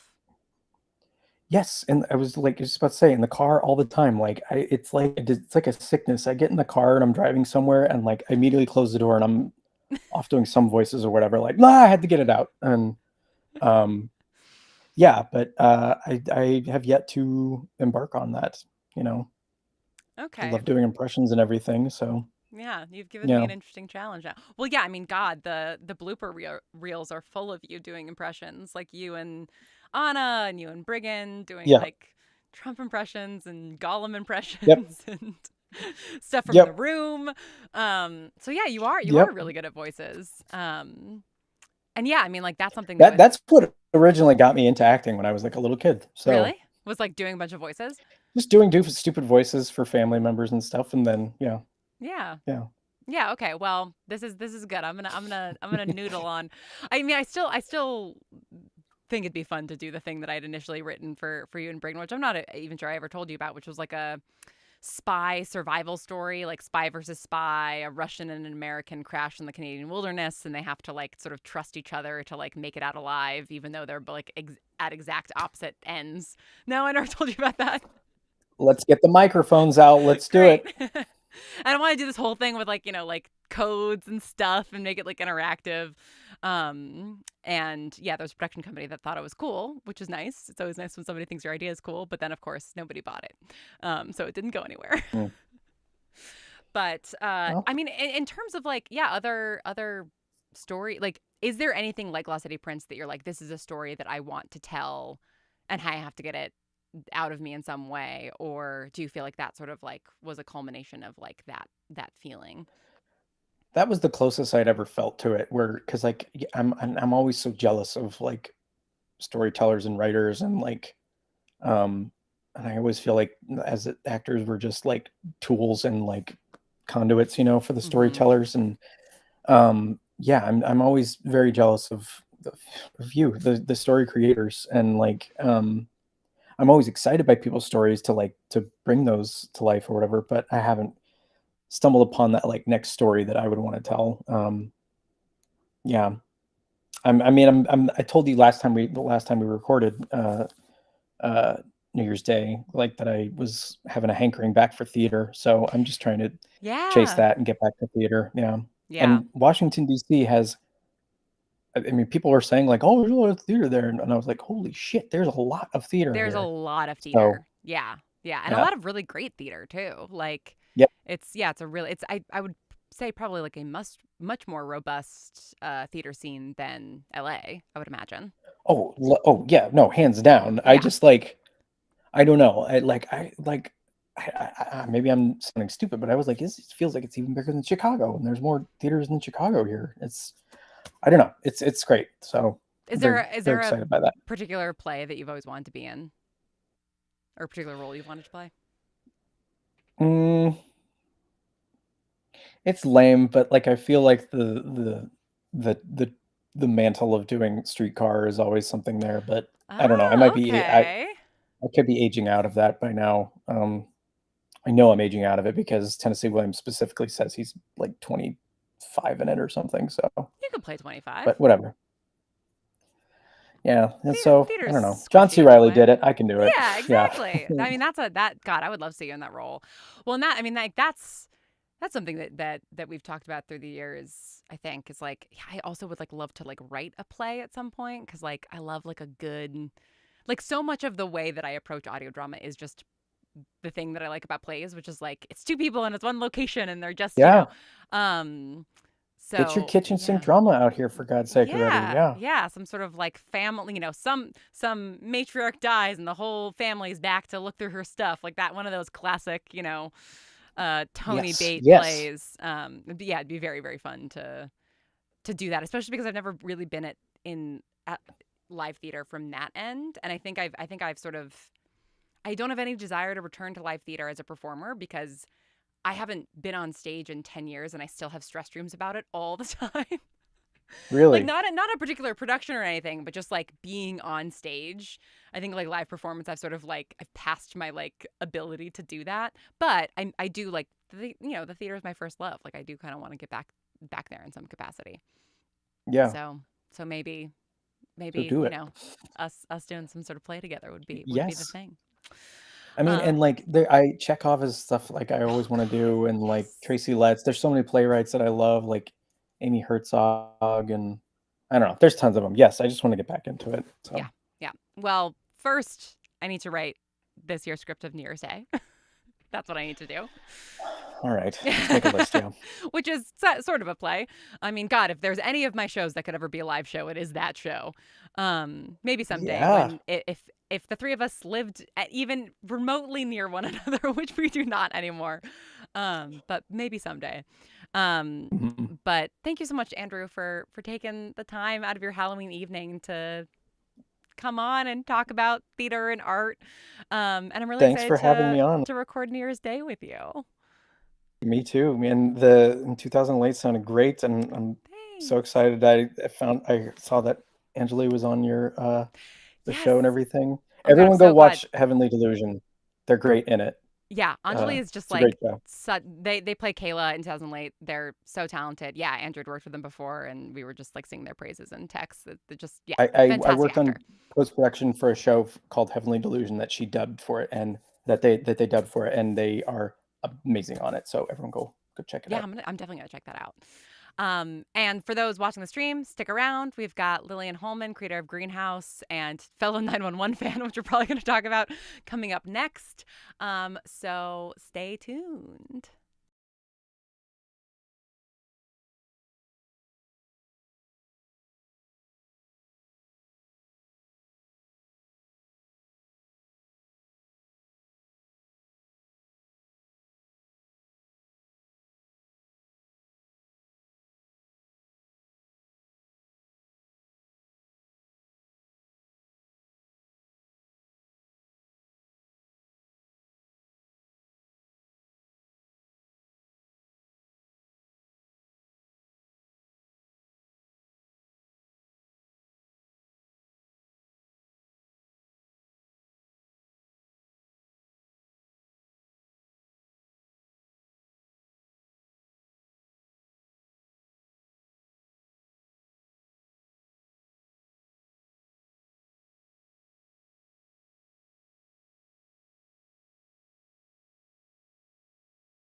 Hello and welcome back. We've got Lillian Holman here with us. Hello. Thank you so much for being here, Lily. It's so Thank good to you for see inviting you. me. And I Sounds also, like a oh beaker. God, my computer had the sound on the stream. I have got like the stream open on my computer. I don't know if you could just hear Yeah. us coming out of it. Barely. I love the Barely. hoodie. Very, Thank you. very chic, very fashionable. Love it. I know where you could grab one. I think still. Oh no, maybe not. Never mind. I do still have mine. I still have Okay. I still have that, and I still have the Bright Sessions sweatshirt. But it's quite warm in here, and it was a little bit like too. Yeah, no, too I'm heavy. testing the boundaries a little bit right now, but it's fine. It's not forever. So Lily, for those that may not know you on stream, I want to just give a little like primer. Yeah. Lily is the amazing creator of Greenhouse, one of Atypical's beautiful, wonderful romances. And also was Atypical's production manager for many, many years, and like was the machine behind Life with Leo and In Strange Woods, and like making all of those things and the college tapes, and like making all of those things run smoothly and well. And I do want to share an anecdote. Well, just like a funny thing that like that just I think because Jeffrey and I were sort of talking earlier about how like, you know, the audio drama world is so small. We've known each other for so long, and there's like two funny things that like I think really show how much like we how were all tiny this circling. world is. Yeah. The first one is that Gabrielle and I lived literally 2 blocks away from each other in LA for about 2 years before we ever met, which is crazy. And then I think at a party that Gabrielle hosted, or at least one that he invited me to, you and I met. Because after you like years later, you applied to Atypical's open position, and I found your business card like in like a pile of business cards that I had from like years prior. Do you remember what party that was? No. Okay. It could have been a wolf one. It must have been. Yeah. The other context for everyone to know is that in terms of tiny indie podcast universe, like Gabrielle and Sarah of Kind of Evil Genius and Wolf 39 are like 2 of my closest friends from college. Yeah. My other favorite is that Gabrielle was my writing tutor in college. Like, I don't think I knew that. Yeah. No. So yeah. So that's how I like knew to listen and be part of this. And yeah, but I remember you telling that anecdote. And what's also really funny is that one of the first things I did for you, like day one, and it was like, first of all, I started as your assistant. Yeah. And it was sorting through business cards. Oh my God, was that it? Is that how he made the connection? It might have been. Oh I don't know if I found mine. I might have like died a little inside if I had. That's so funny. Oh my God. Well, yeah, because like I like that was back in the time where I was like going to conventions like all the time and these conferences and podcast movement and all this kind of stuff. And so I had like a stack of them, and we were like, let's find every person who could maybe give us money to make podcasts. I'm like, yes, this sounds incredibly relaxing to me. And you were excellent at it, and we did get funding for some podcasts. You know, we were able to make really things. fun at parties. I mean, I can attest to that. Absolutely true. Aww. People in the chat are saying lovely things about Greenhouse because it is so lovely. Thank you guys. And like, yeah, that's something that you brought to me like pretty fully baked.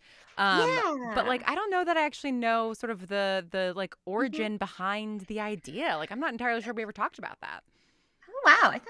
No. So it was funny because it was kind of both like fully baked and not baked at all, because I remember like writing it pretty close to when we recorded it, but it was like conceptually I had those 2 characters in my head for a long time.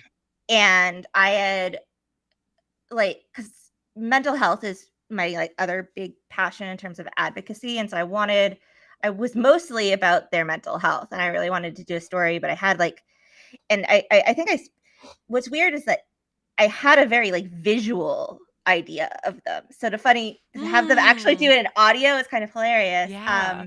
Because I specifically have Abby on her bike with flowers and going from place to place in my head. But I just knew I wanted to write their story in some fashion. And I like, it wasn't even a love story to begin with, which was hilarious. It was like more of a friendship. And then I thought it'd be more fun if it was a love story. Yeah. Which is mostly my approach to anything creative, is that it'll be more fun if it was a love story. You were like rival spies with Andrew. And I was like, what are they? Oh, you know they are, Lily. I know. This is why we were together. So yeah, so that's how it started. It really was just like the characters, and I think I was really into the idea of like a modern day hermit. I have no idea why I find that idea so attractive. But definitely nothing definitely relatable not. there. No, not at all.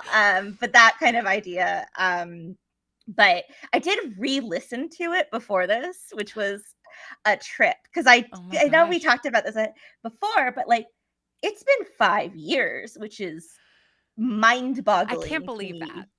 Yeah, no, that's not okay. That's not right.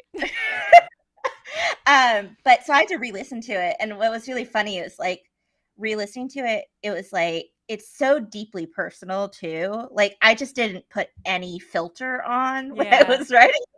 Let's just go. And so like every time they like second guess something in the letter, I like have a vivid memory of like writing it, being like, oh my God, I did that. Like I remember like second guessing what I just wrote and just kept it in there. I love that.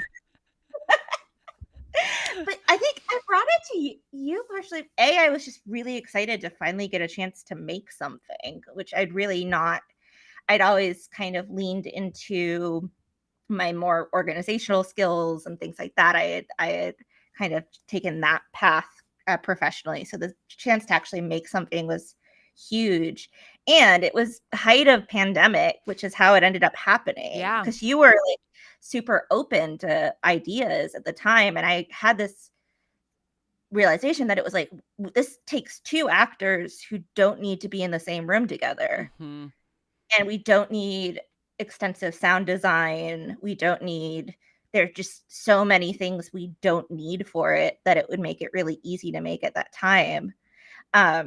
And that was the other thing I was thinking about before this, by the way, is just like how many shows we made in the middle of a pandemic. So many. Like it's crazy. We made Greenhouse, In Strange Woods, The College Tapes. Yeah. Life with Leo. Life with Leo pandemic. Was all remote, wasn't it? Mm-hmm. Yeah, the first season was. Yeah. I worked a bit on Surviving Hawkins, which wasn't atypical, but like that was still remote. I mean, technically an atypical production. Yeah. Like we don't own it, but we're technically like credited on it and stuff. Okay. Yeah. So I got it right. But yeah, I worked on that and Look Up. Yep. Look Up. Yeah. Like the big major ones though that were like the pandemic productions were College Tapes and In Strange Woods, which is mind-boggling that has happened. And like I mean, God, what was I thinking to make everybody do all of that in 1 year? I know. I was almost thinking the opposite though. It's just something was like, no, I had something to do. Like like it was that we were really lucky to have the chance to like just be doing something. But yeah, no, the hoops and it was an amazing crash course in audio drama production. I mean, like the production handbook that you can get right now for free at atypicalartist.co/resources. That started basically because like we were like, we need a crash course in how to do this. And like I just had to write down everything that I did for the Bright sessions and that I learned on Passenger List and like that we figured out with the AM archives and like I think like you probably got like the earliest like sloppiest like bullet point version of that. And then it took me 4 years to actually like put it together into something that made sense. But God, that was God bless Luminary. I mean, like, you know, I've talked about this before, but like, moving the last, the 2 spinoffs of the Bright Sessions to Luminary, which is a subscription service, was like controversial at the time, which I totally get, but also like it bankrolled every single one of those shows. Yeah. Like, I think In Strange Woods was also an investment as well. Like we did the pod fund investment for some of In Strange Woods too, but like all of those shows were just AM archives and College Tapes extra budget that we just like used to turn Yeah. into other stuff. So Yeah. thank you, Luminary and Rip, because I'm pretty sure it's not Appreciate around. it. I know. And they were all so nice. They were all so nice. And like there was no oversight. They were just like, here's a check. Give us the podcast when it's done. Now that I've been doing this for 5 years is miraculous. Yes. Yeah. The only other experience I had like that was Maxine Miles with iHeart was similarly no oversight. And actually, I mean, 2000 and late, Patrick Ellis, my executive producer and just an incredible partner in this, like has been such a wonderful cheerleader and has been like, you know, has just let me make the show that I want to make, which is, it is so unusual. Yeah. And I think, you know, kind of is why so many of us are just like making our own things kind of with like spit and tape again and still. And I mean, like, do you have projects of your own that you're hoping to, whether they be podcasts or books? I mean, you have given me some of my favorite romance novels. You have impeccable taste in romance novels. And Thank you. I want to read a Lillian Holman romance novel very badly. I would love to just give you one. That would be a dream. I am writing for myself again, which is amazing. I haven't done that in a very long time. Yay. So we'll see if anything comes of it. But that I have started to do again. Professionally, I have kind of pivoted. I'm still in podcasting, but I've mostly started working on chat shows, things like that, for those in the chat who don't know, which is probably everyone except for like family and friends. After I was at Atypical, I ended up at a different podcast company, and I did make fiction shows with them for a little bit, but then they as a company pivoted to chat, and so I pivoted with them. And because, again, primarily I work as a producer now, or a production manager, I'm working behind the scenes, so it's a little less like, it's easier to pivot in terms of creativity.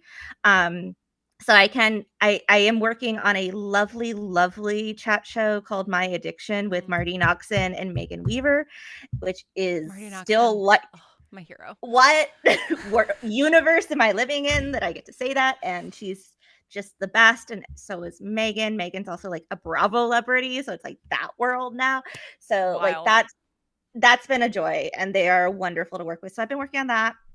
But yeah, I think it's writing been for nice. yourself. The writing for myself's been really fun, and it's always going to be romance. I think I have now like lovingly embraced that. I'm like, yeah, no, that's what I want to do. And I think honestly, being at Atypical helped with that too. That like, no, it's just, we can make them kiss. Yeah, always, literally always. Hilariously, though, by the way, we should sidebar about Harbingers, because I think this might be the first time we have a differing opinion about something. Oh my God. Are you not waiting for them to kiss? Let's just say I am going to be the #1 banner holder for that character we haven't even heard speak yet. Wow. Okay, we are on opposite sides of this war. That's awesome. I love that. I love that we have such different Finally, positions. something. Gabrielle got a very loud text from me when I got to that point in episode 4. If you have not listened to the Harbingers, go listen to it. It's so good. Delightful. And like, yeah. Also, by the way, harassing Gabrielle out of her group chat is the best pastime. But yes, I want that on record. Yes, like, absolutely. Yeah, always very fun. No. Okay, so you're anti the Harbingers pairing that I love. There was a specific moment that made me hate another character enough, and it's not even a big thing either. Okay. So I'll stop talking about something that people might not. We're definitely gonna have to sidebar about this. So 911. Well, yeah. I mean, on the subject of other media, what?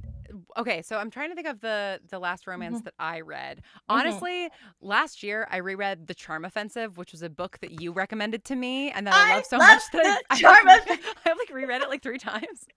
That makes me so happy. So for those of you that don't know, The Charm Offensive is a rom-com that's like a producer on The Bachelor, basically, like kind of ends up falling for like The Bachelor, and it's just delightful. It's delightful. It's it's it was one of the few times, like, especially if you are in romance, you see this a lot where it's like there's a concept that you're like, oh my God, yes. And then it's like, fine. You're like, okay, cool. They did it. Yeah. They Yeah. executed. And then there are other times where you're like, there's no way I would enjoy this at all. And then it becomes like your personality for a couple of weeks. I would say that would be hockey romance for me. We could talk about that. I have not delved into I have a hockey romance sitting on my desk right now that my friend Stags gave me, who works at the Ripped Bodice. Stags is amazing. I mean, incredible. But yeah, yeah, I've not dug into it yet. I have a feeling I know which one it is too. So we again sidebar that. But yeah, so like hockey romance, no idea, but they're amazing and I love them. Also, by the way, just queer romance in general, just like anything make it queer, it's been really awesome. But Charm Offensive is one of those rare examples of a book that has like an impeccable concept that just goes above and beyond with its delivery. Those characters are just so soft and lovely and wonderful, and I want only good things for them. And yeah, no, Alison Cochran's that author, and I will read anything she writes. She is just, read her other stuff, and I need to.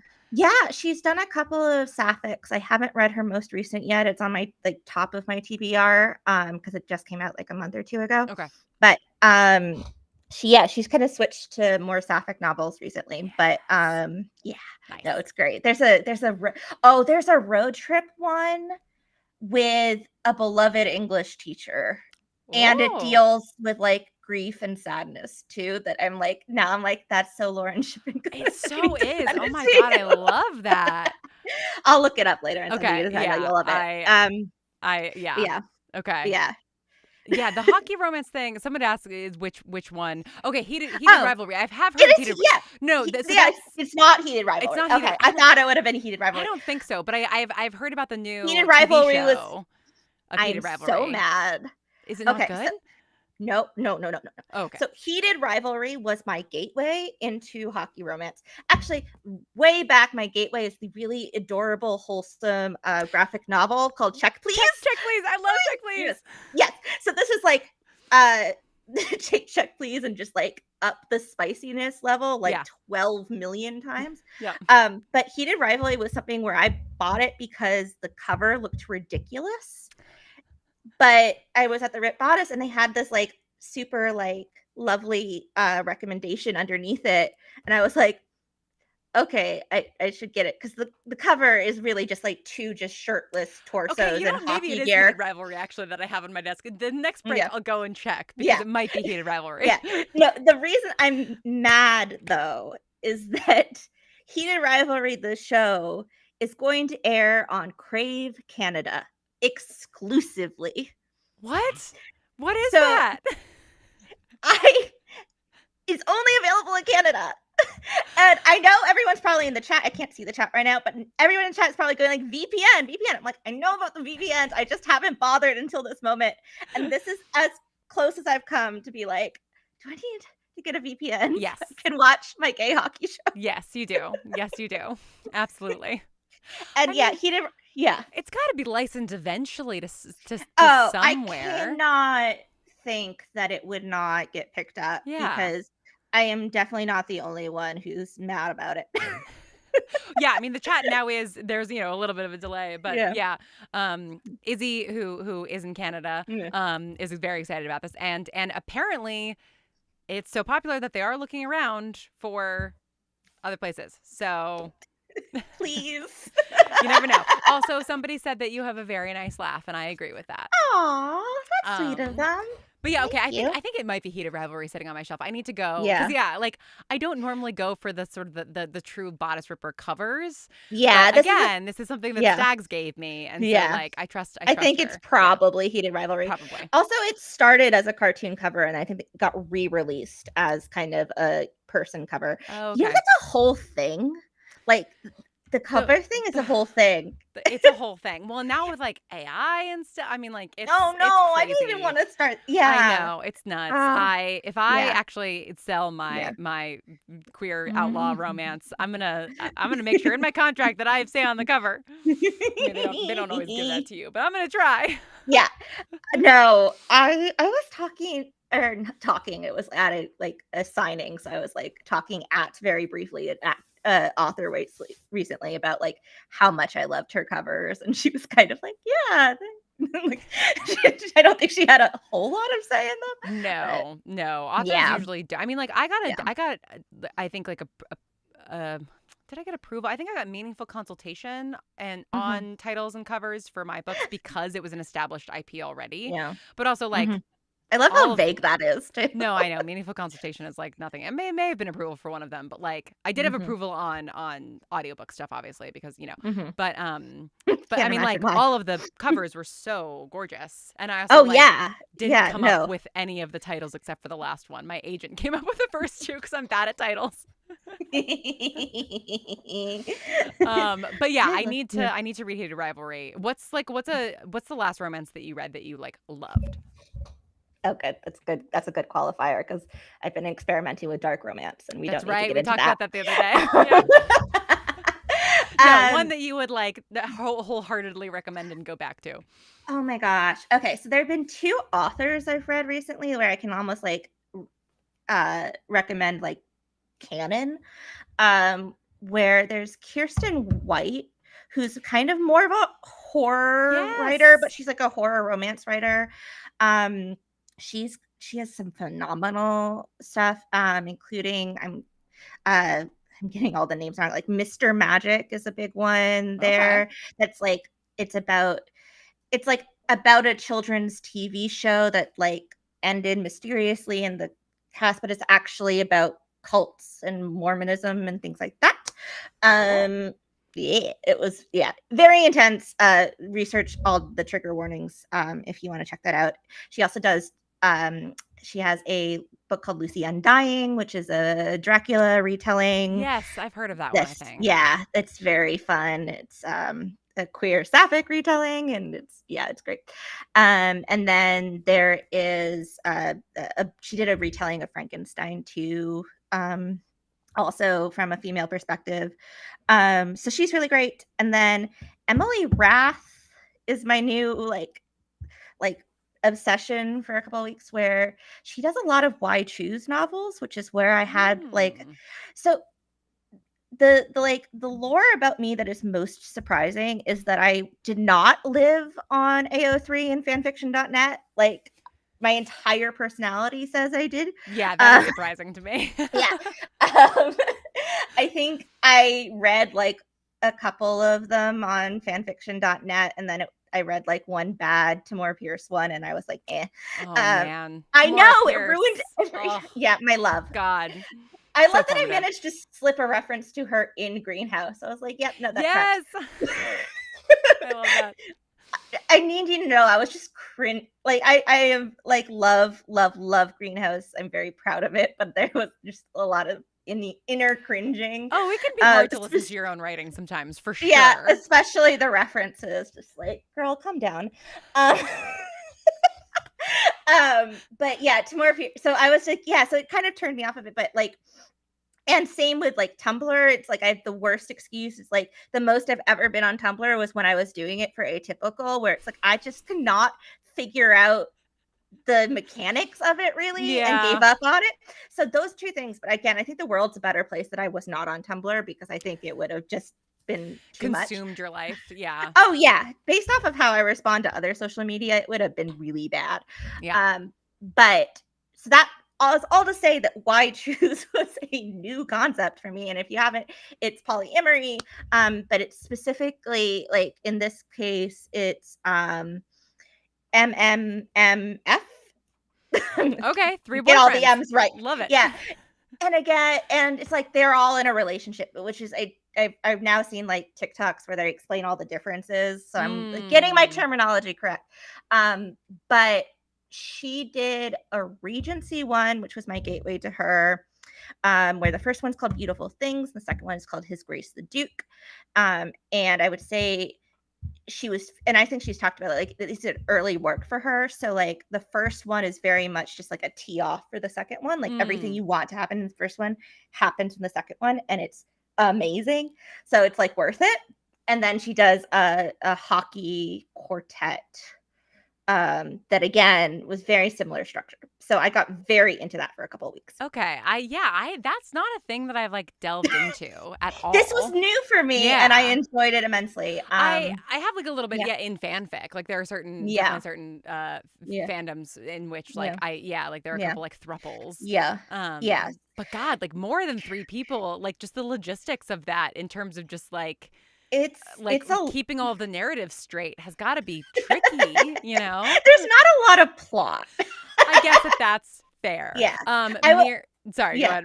I was just going to also throw out, I did just finish listening to a very sweet audiobook by the same authors. He did Rivalry that had really great ace rep. Oh, nice. And that was called Time to Shine, and it was also queer hockey. But yeah, what did Mir ask? So Mir asked, Lillian, have you ever thought about making if you like this podcast, you'd like this book type of thing? I need all your recs. You seem like you have good ones. That's a great idea. I like that idea. Yeah. Also, people are clamoring for an Atypical book club, which that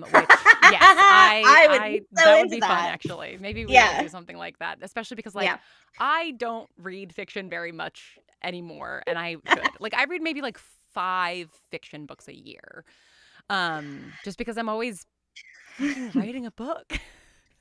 Come on, and it's like it's just like hard. It's like hard to like read fiction when you're also writing a book, or at least I find it hard. So a book club could keep me honest. That would be book club would be delightful, and I spend a lot of time consuming media, so it would be great to make that useful. All right, we're gonna do it on the Patreon. We're gonna do a book club. That would be fun. That would be really fun, actually. To do like a little like live stream like every 2 months of a book that we've read or whatever. Yeah, no, totally. And it would also be great to try other things than romance. I do actually read other things, but I have a soft spot for romance because I had stopped reading for a very long time, even though I was a huge reader as a kid, because first I fell in love with film, and so that happened, and that became my world. And it's very hard when you're like, especially in school. And then I went to grad school, and it became really hard. And then once I got out of grad school and got to LA, that's when I went to Rip Bodice, and that's where I discovered romance. And then it was like, oh, yay. I like reading again. Home. Yeah. And it's just like, I think it's funny. It's like when I was thinking about this, like listening to Harbingers, listening to 2008, where it's like, you guys are doing awesome things in like response to like the time we live in. And like, that I feel like I have also kind of taken that, like, you know how if you study film history and you study media, it's like they leaned really hard into like Shirley Temple things, like in the middle of like when times were tough. And I think I've kind of taken that approach too, where it's just like, a lot of my media tends to either be like horror now or romance. It has to be like one of the two. Yeah, I mean, I really get that. Like, I think it's we were talking in the chat during the 2008 finale about Superstore, and it's like I just finished rewatching Superstore for the umpteenth time. Yeah, and it's like that show actually does deal a lot with like real world issues. Yeah, but it's also funny, and there's a great romance at the center. There's a couple of good romances, and like I 2008 really is the first time that I've made something like directly political, because it's like as much as The Bright Sessions does deal with heavy topics and like does deal with real world things in certain ways, like it is not, I don't think like it is still like a cozy show in many ways, I think. Like obviously not every episode, but it's like it is a gentle show in many respects, at least up until the AM archives. When it takes a turn. But yeah, like it's been fun to kind of like explore more directly political stuff. But I also have been hankering, because like I'm doing a new draft of Desperate Hollow, my queer outlaw novel, which Lily, I might ask you to read and give me some feedback. Please. Be down. Please. When? End of this month, hopefully. was If about I to say, get my like, you act can together, send it like, over tonight. soon. I'm on it. And it's like that's like a romance, but it's also like there's a lot of violence and like and it's it Yeah. starts with somebody being shot. It ends with somebody being shot. Well, I've learned recently that to a large portion of the romance audience is not a deal breaker. Not a deal breaker, yeah. Not but at all. It has gotten me like kind of hungry to like. It's like I don't want to write a rom com. Like I want to write something just like frothy and fun, and like still where like the characters still have like rich internal lives and all that kind of stuff. But like. Because the Charm Offensive has some like great mental health stuff in it. God. Some really fantastic representations. As does Boyfriend Material. That's another. I love Alexis Hall so Alexis much. Hall, Oh my Lady God. for a Duke is a masterpiece. A masterpiece. Also the like 10 Things I Forgot. Like their Oh, amnesia book is amazing. Like Also, amnesia's such a wild trope to do, but like they pull it off so well. They have a knockoff Great British Bake Off series. Like it. Yes, yeah. Oh my God, Rosalind Palmer Takes the Cake is fantastic. I normally am not a love triangle person, but the love triangle in that is compelling. So yeah, like there is a way to do it. So that's my next thing. The next book I want to write. I want to be something a little bit softer. Do the transatlantic accent in it. Oh, interesting. We didn't get into that either. No, we did not, and we are nearing the end of our time here. I know. We've got Emma Shriarko coming up at 7:30, but also I need a little bit of a break to refill on water and such. No. But I would say you writing a screwball would be amazing. Well, like I have a I mean, it was definitely in development when Atypical was still, a company that had employees such as yourself.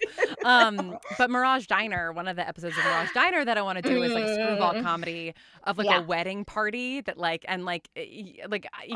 of like noises off, like changing doors and things like that. Which I have plans for Mirage Diner in 2026 if I can get my act together. So like hopefully we'll make that happen. But yeah, I would also love to see you do a screwball comedy. Like I think that would be. I mean, God, I feel like fun. You, me, and Gabrielle actually could have like a lot of fun with that. You guys are like the ones who always get my old movie references. Like both of you, I think, texted me the same thing when you heard Havoc for the first time, which is like, okay, we're doing Rosalind Russell and Katharine Hepburn. I'm like, that's it, exactly. Yeah, I was like trying to like write about it, and I was just like, you need to write about things other than the screwball, the transatlantic, and there's other stuff going on. I'm like, but it's so good. Also, everyone needs to know that's a totally fake accent that was made up for all of the women specifically who used it. That's part of why I chose it, actually. Because like when I was coming up with sort of what Havoc was gonna sound like, I was sort of like the natural fit for who Havoc was in original conception was a dirtbag Boston accent.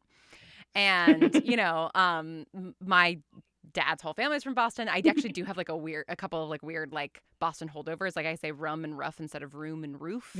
I can go a little New England when I do water because my family's from like there's components in Maine and things like that. Yeah. Oh my God. Yeah. And like it's like Harper is such a perfect name for to hear in a Boston accent. Right? Hava. And so like I like tried that a lot, and I was like trying to kind of figure out what the Boston accent would be and everything.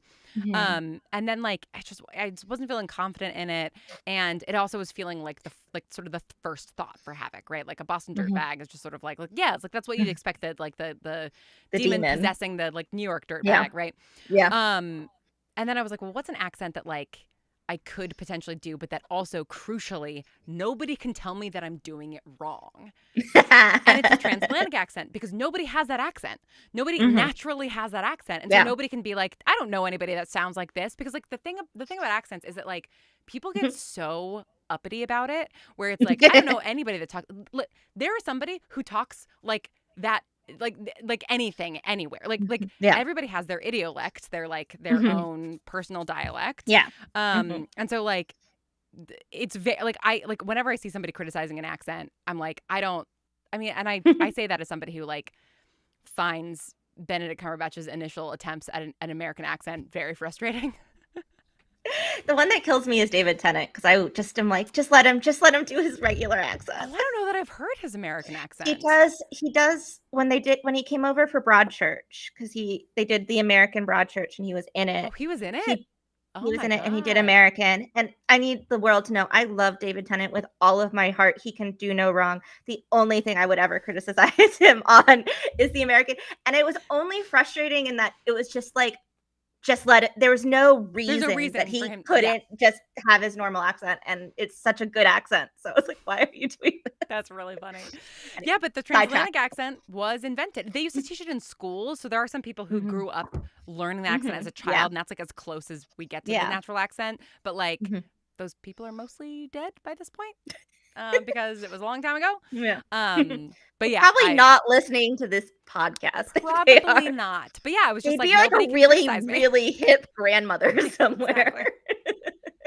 Well, one of the things that was really interesting is that yeah, my grandmother, my nana, who was born in 1927 maybe, one of the things in the transatlantic accent is the sort of the Britishism of you know, when you have a vowel at the end of a word and the beginning of a word, you put in an R there. So like Yeah. you know, I had an idea of, you know, like, and she would say that. Yeah. Like my nana would say Yeah. idea, and it's just like it's just so funny. That's 'cause it's like amazing. it's such a weird Yeah. holdover.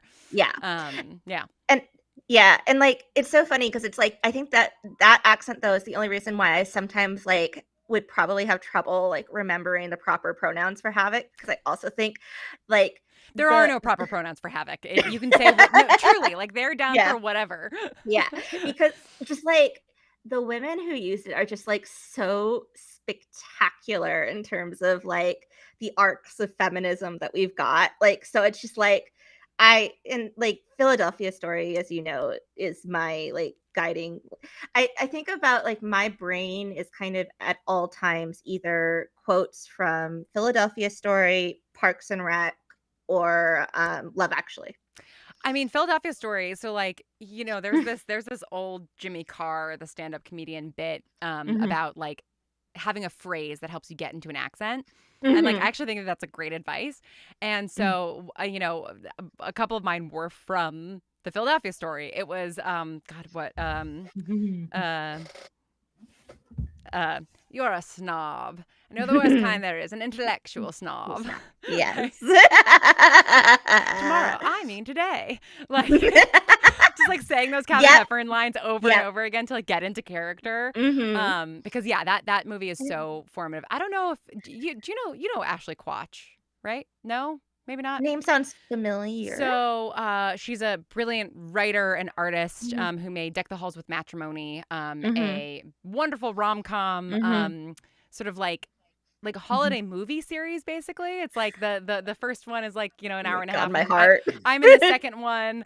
And Ian McEwan is the romantic lead in it. It's fabulous. Yeah. She's such a thoughtful person, and we went the only time I've seen Philadelphia Story on the big screen was at a screening in LA with her, and then like months later she just like out of nowhere gave me a program from the play version of Philadelphia Story on Broadway prior to the movie, and so that sits in my office. It's like, you know, it's Katharine Hepburn and like. Which is just like, because that movie is so formative to me. I love it so much. Yeah, but we differed though. I think on who she should end up with, if I remember correctly. I believe you have the wrong opinion. well, wait. What was your take? Well, I'm a Cary Grant girl through and through, and like Jimmy Stewart's one of the few people who can fight in that fight. Yeah. But I will always, and I think the script is so tight that it only makes sense that she ends up with him. But I know a lot of people are upset about Jimmy. Also, I'm also very much like Liz deserves Jimmy, so he doesn't deserve Liz. But yeah, totally agreed on that front. I think it's funny because like I think growing up, like I was just like I loved Cary Grant, but I was such a Jimmy Stewart girl. I just like the character that he plays in Philadelphia Story just like imprinted on my brain, and that scene where they're drunk and, you know, like, and the pool and the whole thing. I love that scene so much. But it's funny because watching it as an adult, I'm like, oh, the answer here is throuple, obviously. Actually, I think because Liz. Well, right, but I think she's too good for like literally all of them. I know, but I just also want to see like Liz and Tracy get together too. Yes, yeah. I mean, I think she should get to be like a kind of floater. It's like she'll go off and find like the person that like actually is good enough for her, but then she can like kind of come in and be in the mix. But like the scene where like Jimmy Stewart goes to Cary Grant and he's drunk and Cary Grant, like the chemistry's off the charts. Like, that scene, not even just like even before I was like into just like pairing everybody, like that scene is just for me my favorite comedy scene. The way they play off of each other, so the good. puns, the moment where Jimmy Stewart locks eyes with the fox on the wall and is like ready to fight the fox on the wall. And then also my favorite moment is the moment when the phone goes off and he just goes, "Don't interrupt me," and then keeps going. It's just like that's cinema for me. I mean, truly, like if you've not seen The Philadelphia Story, Yeah, it is like spoilers. It is about as perfect of a movie as you can get. Like it's just pretty spectacular. It's so good. Yeah. I highly recommend it. It's like one of the only movies I like own on my computer so that I can just like watch it whenever. I have a Blu-ray. It's like that and Notorious. I have a Blu-ray, and I realized that's a pretty formative. Also, Cary Grant and that time Ingrid Bergman. But you need a break. I'm watching the time. Yeah, I can't. I'm going back into manager mode. I know you always keep me on task. This is the thing. Lily is so good about like keeping me on schedule because I can be very gabby as a director too. And so like in like recording things, it was like helpful to have somebody be like, "We need to get to the scene now. Come on." Which is so funny that worked. Also, I'm gabby too. So it's like probably a lethal combination. Yeah. But like it's really funny that became part of my profession because I'm also so afraid of confrontation. So to have to be the person who's like, "Sorry, can you guys just maybe?" But it does mean I'm good at it because I couch it in so much like, I know this is probably the last thing you want to hear right now, but it's so this true. is all You're the so reasons gentle. why we need to move on. It's so true. I feel like a happy like sheep being like herded back to safety by like a sweet sheepdog. You know, it's the best. Guys, I'm so sorry, but if we keep going, then we have to pay this, and we have to do have this. to do the union it's break just not and fair to everyone, and it's just like. And if we don't do it now, this also means that later down the road, when we try to do this scene, we won't have enough time to do. Yeah. Well, schedules. Thank you for keeping me on task, and thank you so much for coming on. And I think this is great proof that we need to do Atypical book club. Atypical rom-com book club. I would love that so much. Yeah. Okay. No, amazing. No, thanks for having me on. Happy Halloween. Happy Halloween. And if anybody watching has not listened to Greenhouse, go listen to Greenhouse. It's wonderful. Also, Alex Marshall Brown and Helen Highfield are the best. Oh my God. Yeah, if you ever want to hear, my God. If you like heard AM Archives and you're like, Ellie and Helen maybe like have something going on. Yeah. There you go. You get to hear it that actualized. was total like fan casting on my part. I was like, wait a minute. It's perfect. I love it. Yeah. And it's like to have them, like I said, it was a very personal thing. So it's like, yay, now my interior monologue can just be Helen Highfield voicing it. It's great. Which is ideal, honestly. Yeah. If we could all have that, the world would be a better place. Yeah. And then I have Alex keeping me on track. It's great. Perfect. So I love them both, and shout out to them because I wanted to make sure we did that. But, yeah. Thank you so much. Yay. And shout out to you and Atypical and 10 years and Bright Sessions. Like, again, like if it wasn't clear, I would not have a career without the Bright Sessions. So. Oh my God. Well, thank you for being part of Atypical, you know, and still, right? Like once in the Atypical family, always in the Atypical family. I'm always lurking in the chat. And we wouldn't have it any other way. Yay. All right. Love you, Lauren. Happy Halloween. Love you. Bye. Happy Halloween. Bye.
Hello, hello. Just popping in here to say thank you all for sticking with me.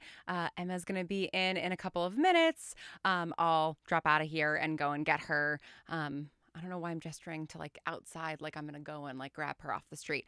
It will be virtual. But just wanted to give a little update on schedule. So yeah, we're going to do Emma at 7:30. We're going to chat for a half an hour about 2008 and just how brilliant of a voice actress she is. And then at 8 p.m. or thereabouts, I am going to introduce a special surprise and then do that special surprise. That'll be about a half an hour. And then we'll do like a brief kind of Q&A and like a what's next for me and Atypical and all of that after that. So yeah, thank you guys for watching, and Emma will be up very soon.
Hello and welcome back with our final guest of the evening, and what a guest she is, Emma Shajarko. Hi, Lauren. Hi, everybody. I'm so excited to be here. I am so excited you're here, and the chat has been blowing up.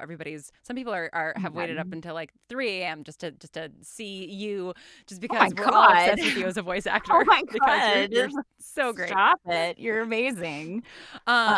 And you're so great in this show, even though you're only in 2 episodes of it, which I wish, we'd had 10 more episodes, but season 2, fingers crossed. Season 2, fingers crossed. Dee Dee returns. Dee Dee returns. Yeah, I mean, so like one of the things that was really delightful obviously, I don't know. I don't think anybody in the chat doesn't know this. But Emma, you are most well known probably for your role in Wolf 359, which is much beloved, both as a show and a character. Right. Um, Thank you. and Thank you. this was quite different. I mean, you got to play Yes. in the villain I waters. I did, and that was so delightful. So when, because I responded to your casting call and said, these are the characters that I'd be interested in playing, but Lauren, whatever, I'll do whatever you want me to do. And you said that you were interested in me for Dee Dee, and I was like, oh yes, I'm really excited. This year has actually been a year of me getting to play some really terrible people. Hell yeah. which has been really, really fun, to kind of stretch those different kind of acting muscles a little bit, because I'm gonna get real nerdy. I actually wrote my acting thesis on villains in theater. I didn't know And so that. yeah, for my acting thesis, I played Richard III, and then I wrote a very long paper, longer than I should have, about kind of the evolution of villains in Western theater, and focusing on Shakespeare God, specifically, I would because love to see you play Richard III. That sounds incredible. I it was love really LA. fun. You can ask Gabrielle. He saw me. Jealous. Yes. It was really, really fun. And I do have a shameless plug to make, which is that I'm about to release a Shakespeare podcast. So if you want to hear me do Shakespeare and or talk about Shakespeare, it's mostly talking about Shakespeare, but it's called The Pod's the Thing, and it's coming out in a couple weeks, November 12th. So excited. Yay, I'm really excited too. I think it's going to be really fun, and a lot of familiar voices will be on it, from the audio fiction world. Ooh. And yes, Felix Trench and Beth Eyre particularly, you will recognize our beloved friends. Oh, so beloved. Yes.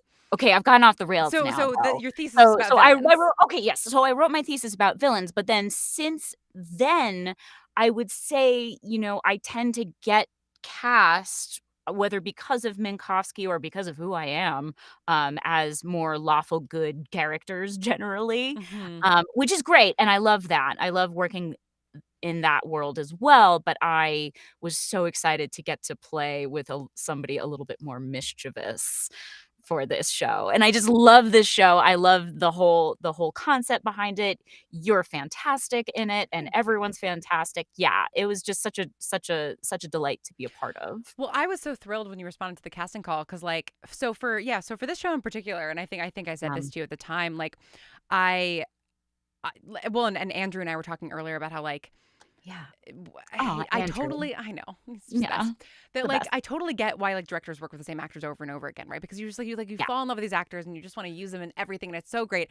And for this show, I was like, I really want to work with a bunch of people I've never worked with before. I just want to get totally new people. But there is this role that I think Emma would kill at. And as I was conceiving of this role, I was like, because you do have this this power and this confidence and at least as an actor. I think as a person as well. Oh, thank you so much. Oh, jeez. And that I knew I wanted somebody who could just very convincingly sit back in their own power. Yeah. And I really wanted to hear you as a villain. And so I put out I put Dee Dee in the casting call to sort of oftentimes with casting calls, you sort of put a couple of roles out that will scoop up a whole set of people that then you'll apply to other roles, right? Totally. But I was so nervous about asking you, so I was I'm so glad that you reached out, because I was God, I hope it's only 2 episodes, I hope I want to do this, oh gosh, I don't know if it'll be a good use for time, and it's only a couple scenes. I very much still adhere to the philosophy as an actor that there's no small parts, and if you want me to come in and do a few lines, I'll do it, because I just love doing the work, and particularly with someone like you that I know and trust and know it's going to be awesome no matter what it is. So, but yeah. So I'm very glad that that we got on the same page. Yeah, me too. And I mean, recording it was just so fun because despite the fact that we technically have been in a scene together, because the character that I voice in Wolf 359, Oh, Minkowski's husband's yes. assistant or Oh my work God, that's colleague. right. Oh my God, that's We're in that right. scene together, but we did not record it together. Right. I think No, I we recorded did that before I not. even met you. Probably so. I feel like we didn't meet until. Well, no, I think Wolf and the Bright sessions were still happening I when think we met. so. I think It, so, but it was later, definitely later in Wolf. yeah, because when did you leave New York? I left New York in 2015, end of 2015.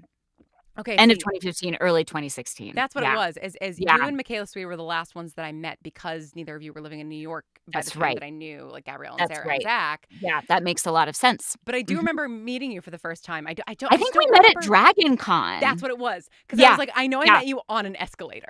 Yeah. And I did, so it must have been at a convention. It must have been a convention. Yep. But yeah, okay, so that would have been Dragon Con 2016. And I Yeah, remember that you were makes wearing a sense. leather jacket and you were ahead Sounds of me like on the me. escalator. And I was like, oh my God, it's Minkowski. She's so cool. Like I was very starstruck because I was such a big fan of the show. Oh, you're so sweet. But yeah, I remember I was so excited to meet you too because I love the Bright Sessions and yeah, I mean obviously like everyone watching this. But everyone watching this also loves Wolf, trust me. oh, well, it's been so gratifying. I know because I know this is 10 years of the Bright Sessions as well and we just had our quote unquote 10-year reunion panel in London at the London Podcast right. Festival. It's actually more like 11 years for us at Yeah. this point, but whatever, it's close enough. And it was just so gratifying because we had no idea what to expect. And it was just so gratifying to see how many people these stories still resonate with and speak to, and both people who were listening to it as it was coming out and then people who've discovered it within the past couple years. Totally. And so that was I hugely meaningful to me to realize that like, oh, these things we made they mean something to people. Absolutely. So, Yeah. Oh God, I was so sad too. I remember when Beth emailed me about that Yeah. thing in London. Ugh. And my best friend, God love him, he's like a Yes. brother to me. Yeah. was getting married that same weekend. Oh man. You And couldn't so- get him to switch it. Come on.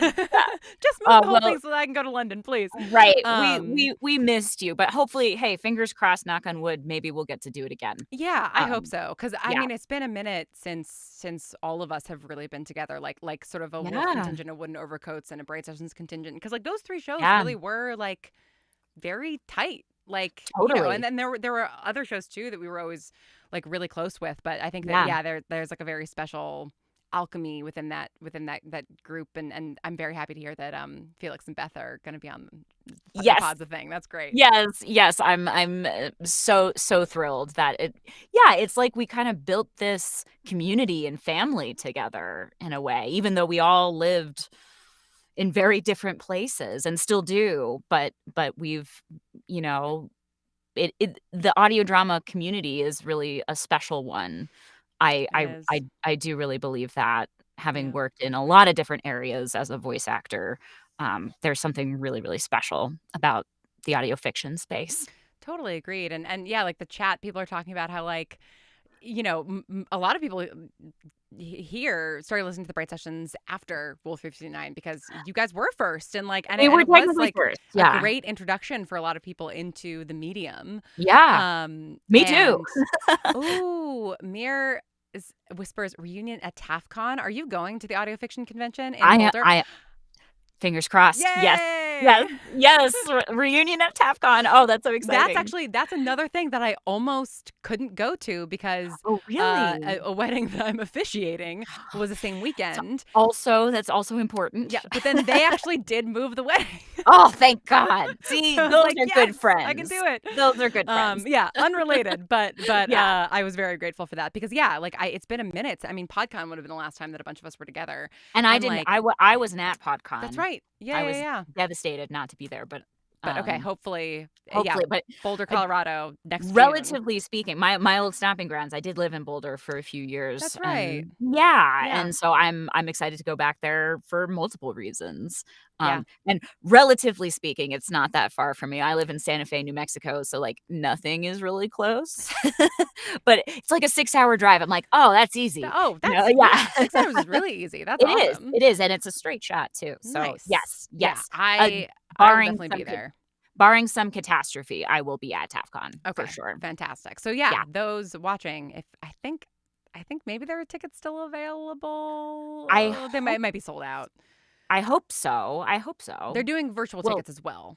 okay, So great. yeah, Great. if you want to tune Fantastic. in virtually, especially if Yes. you're elsewhere in the world. Yeah. I will be planning my whole summer around this. Awesome. Amazing. Amazing. Somebody says, actually, tonight is my 9-year anniversary of listening to Wolf 329's Memoria for the first time, podcast episode that rewired my brain chemistry. I mean, and then, yeah, someone else says Memoria is maybe the best audio drama episode ever written. I agree. I agree. I love that episode a lot. I mean, it's amazing. It's not very Minkowski heavy, so like That's whatever. true, But that's true. I like giving Gabrielle guff. But no, it is. I truly think the one for me. We were talking about this actually in London. I mean, Memoria is sensational. But the one that like made me realize like, oh, what we're doing is really cool was Mayday, which is the second episode of season 3 of Wolf. And I had recorded it. I'd recorded with it. We'd done it in the studio. But then when I listened to it, I was like, oh, this is a totally different thing. I'm trying to It's the remember one where Eiffel is stuck on the shuttle and has to like keep freezing himself cryogenically, and God, it's like on a yes. loop. Oh my Yeah, yeah, God. it's yeah. I might be due for a re-listen of the whole thing.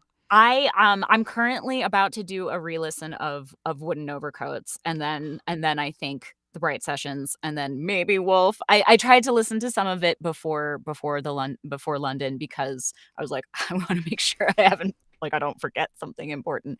But it's hard for me to listen to myself. Yeah.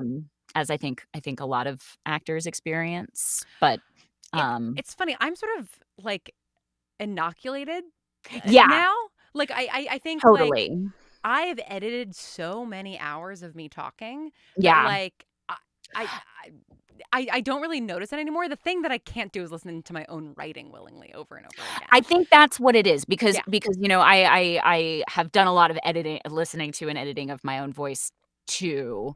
And like with podcast stuff, it's fine, but listening to my acting work, and especially acting work 10 years ago, that I like to think that I've grown as an actor since then. I'm sure. So some of it is just a little hard to listen to, especially like Wolf was my first voice acting project, like period. And so I can hear myself learning how to do it as we go through it. And so sometimes it's a little hard for me to listen to. I really get that. The thing that freaks me out, because I listened through all of the raw audio from the first 3 seasons of the Bright Sessions this year to get bloopers because I hadn't pulled out bloopers. Oh my God, I listened on 2 times amazing. speed. Like Okay, good. I was like, wow. But it took me months. Like it took me months. Yeah, sure. But the thing that really freaked me out was how young I sound.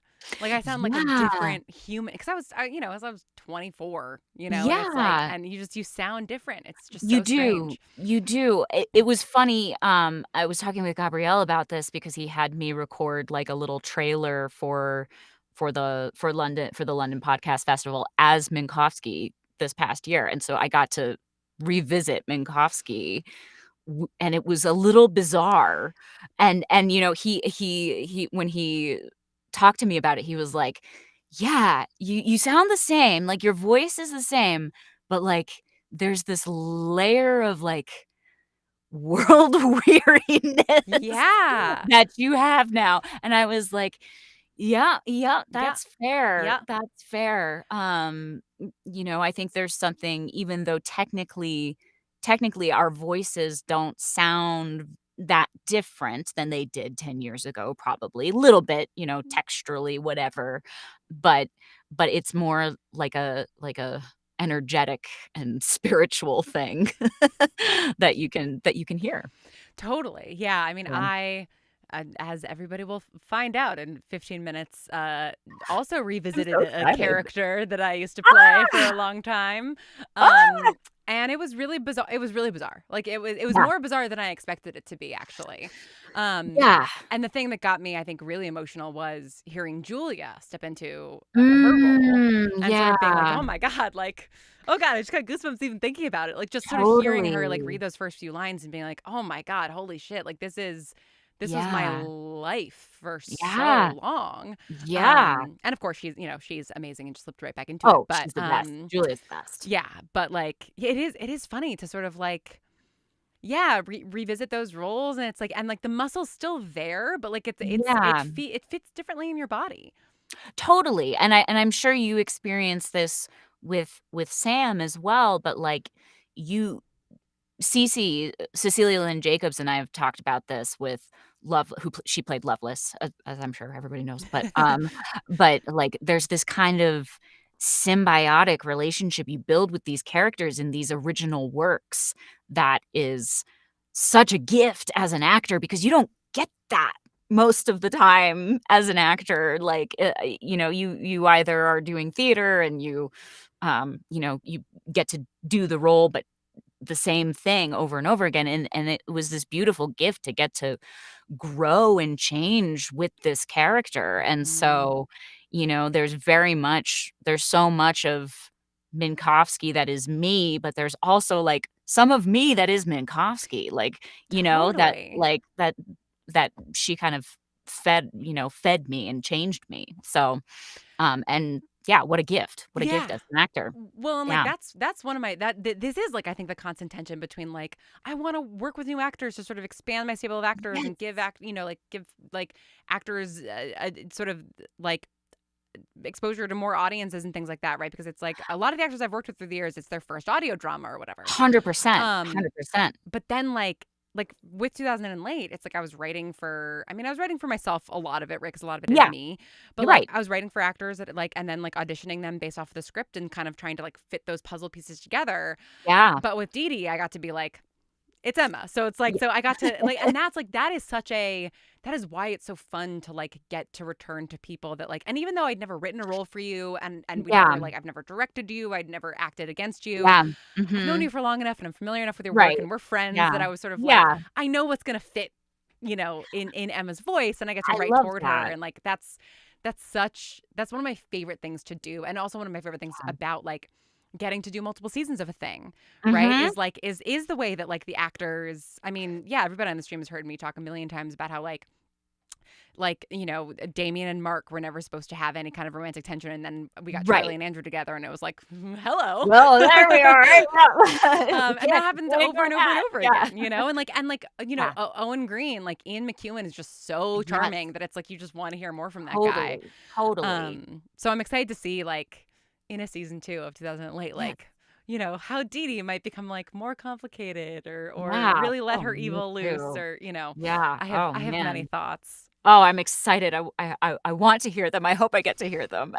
Um, yeah, but I just wanted to say, like, I really appreciate from an acting perspective. I'm very lucky in the audio fiction space to know a lot of people and get a lot of connections. But I'm also an acting coach, and I help a lot of new actors Yeah. break into these spaces, and it's really, really hard. It's really, really hard to break into these spaces. So I really appreciate that you opened up this show to new actor or new to you actors, because otherwise, like, how do we stand a chance? Well, right. And so yeah. And it's just like, and what's interesting is that like, what ended up the cast ended up being a lot of people who have done a lot of voice acting. Some Yes. of them in other podcasts, some of them in animation, some of them in dubbing, whatever. Yeah. Video games, a lot of video game actors. I know Marcus Rothenberg is a friend of mine. Oh and my so, God, amazing. We were excited that we were both in this together. Oh so. God, that's so funny. Marcus is prolific because the first time I recorded with Frederick, who plays Todd, Frederick was like, Marcus and I are like best friends. Amazing. And I'm like, that's incredible. And it's so funny because the three of you, none of you, Marcus plays Mac, for those who don't know, the three of you are never in scenes together at all. No. And so it's like the fact that like, Marcus and Todd and not Todd, Frederick and Marcus know each other. It's like season 2, I'm going to have to find a way to like. We'll find a way. Get we'll everybody find a way. together. Yeah, that would be amazing. That would be amazing. Yeah, like it is. So yeah, even though like there were a lot of people who had come from like, voice acting in various ways, like I think the thing for me often is like, okay, like now I know these people and now my audience knows these people and now all of my colleagues who come to me for recommendations will, like, I mean, that actually even happens. Some colleagues asked for some New York based actors, and I sort of like went through my Rolodex and I was like, oh my God, a lot of my New York based actors don't live in New York anymore. But I remember. It's really true. A lot of people have left New York. Yeah. Same thing with LA. And they really wanted to do it in person, which I totally get. Totally. And I was like, oh, you know what? Like, there was somebody who auditioned for the College Tapes, who's based in New York, whose work I really, really liked. And she just wasn't right for the role that she auditioned for. Exactly. But like, she's always sort of been in the back of my mind. And I was like, she lives in New York, and they cast her. And it's like, like that's the kind of stuff that's like so satisfying. That's how it works. Yeah. Absolutely. Yeah. No, I love that. I love that. Yeah. And that's nice to hear as an actor, because we get told after so much silence and or rejection, it's nice to know that you live in the back of someone's mind, and one day you'll find the right fit. God, I remember I did all the LA casting for Passenger List, which is also how Christian Brune, who plays Oliver Ritz in the Bright Sessions, ended up in the Bright Sessions. Oh, amazing. He auditioned for that and we loved him. And so we cast him in like one scene in that because every character was in one scene, basically. Because of the number of characters in that show. Right. But like, I remember being like, that was the first time where I was in like a casting office, sitting on the other side of the table, actors coming, like the whole thing. The whole thing. Yeah. And as somebody who had been on the other side of that table for so long, I was like, oh, casting people really want you to succeed. Yes. I think really are rooting for you. I've taken a lot of classes recently with casting directors that are about casting, because I think it's important, whether or not you're interested in doing casting as an actor, to understand the process and know that like it's really not about you. Like it's really not. They like you said, they want you to succeed. And so if you go in with that mentality, I mean you have to. And I mean it's cliche, but like it so often it has nothing to do with anything that you can control. Like I will be making my first of 5 casting announcements over the next 5 days about Phantom Pulse later this evening. And that's been a really tricky show to cast because we needed 2 people who like really could like sing as well as act, and we want them all to be in LA in person, so that's limiting too. But the other thing was that there were a couple of actors who like we really, really liked for a role. But we're like, their voice is too similar to the person that we already have in this role. And like they can do it. They're great. We love them. It won't work. Sometimes it's that simple. Yeah. It's that simple. Yeah. Which is so frustrating. But again, it's like those are the people that sit in the back of your mind, right? Right. Exactly. And so, that was really eye-opening to me. And it's something I like always try to communicate to actors. Is just like, if you do great, that makes our jobs so much easier. That it's like we want you to like really, really like knock it out of the park. Yeah. Not that it makes it easier to audition. Auditioning is still terrible. It's hard. Yeah, it is. I'm probably gonna talk about this tomorrow at the other. Oh yeah, are we doing the same panel? I think we're on the same panel. Yeah, I think so. I'll see you tomorrow morning. Perfect. But yes, I think we'll talk about this, but I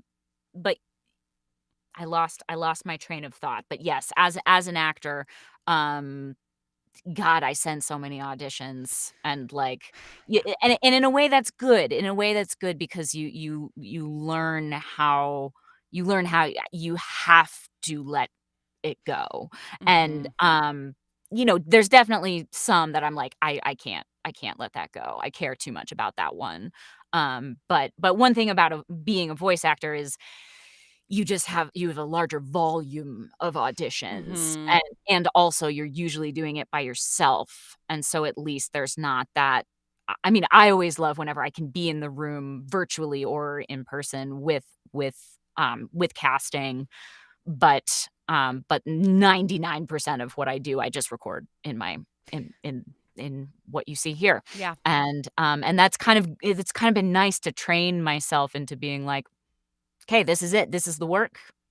I'm sending it off. It's gone.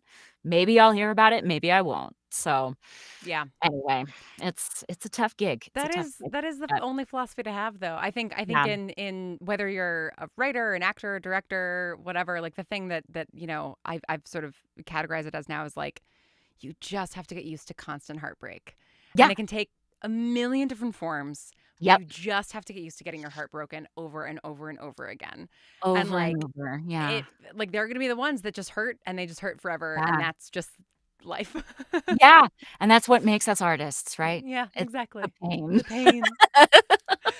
Well, as one final question before I let Yeah. you get back to your evening, the thing that we're doing tomorrow is viewable to. I This isn't believe my final so. question, but I just realized we should say what it is. Yes, I think it's Audio Drama Hub Fest. Yes. I think it is open to the public. You do have to purchase a ticket, but you can. It's in person in High Wycombe in England, but you can get a virtual ticket, I believe. And I think it's audiodramahub.com is where you will find that. I want to say. Yeah, just Google Audio Drama Hub Fest. I think will Yeah. take you there. Yeah, it'll take you there. So if you want to hear us talk more about this kind of stuff, we will be doing that. We'll be doing it. In 12 hours. Yeah. 13 hours. Yes. But yeah, one final question. If you could play any villain that you haven't played yet, Ooh. who would you want to play? Iago. I love that answer. I'm obsessed with Iago, and I've never gotten to play him. I also recently, I don't know if this counts, but I'm cheating. I'm gonna give two answers. But I would also love to play Dracula. And I know these are male coded characters, obviously, but and I am a female identifying person, but I mean, I don't know that there's ever been a gender swapped Othello before, and that sounds fascinating to me. I don't know. There must be. Yeah, I guess female in 600 Iagos years that or whatever, have they've done everything with Shakespeare. existed. Yeah, but I've always been a little obsessed with Iago. He's the worst. He's the worst. He really is the worst. He really is the worst, and I would love to. He's part of what I wrote my very long paper about, and so I would love to take a stab at him, so to speak. That is awesome. I want that badly. Yes. And maybe you'll hear some of that in the Pot's the Thing. I can't wait. November 12th, right? November 12th, is when we launch. Fabulous. Well, thank you so much, Emma, for taking the time. Oh my gosh, thank you so much for having me. Always so lovely to chat with you. So lovely to chat with you, and thank you for having me as Dee Dee and part of this show. Oh my and God, I hope. Thank you.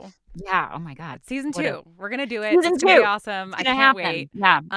And yeah, in the meantime, I will. I'll see you tomorrow.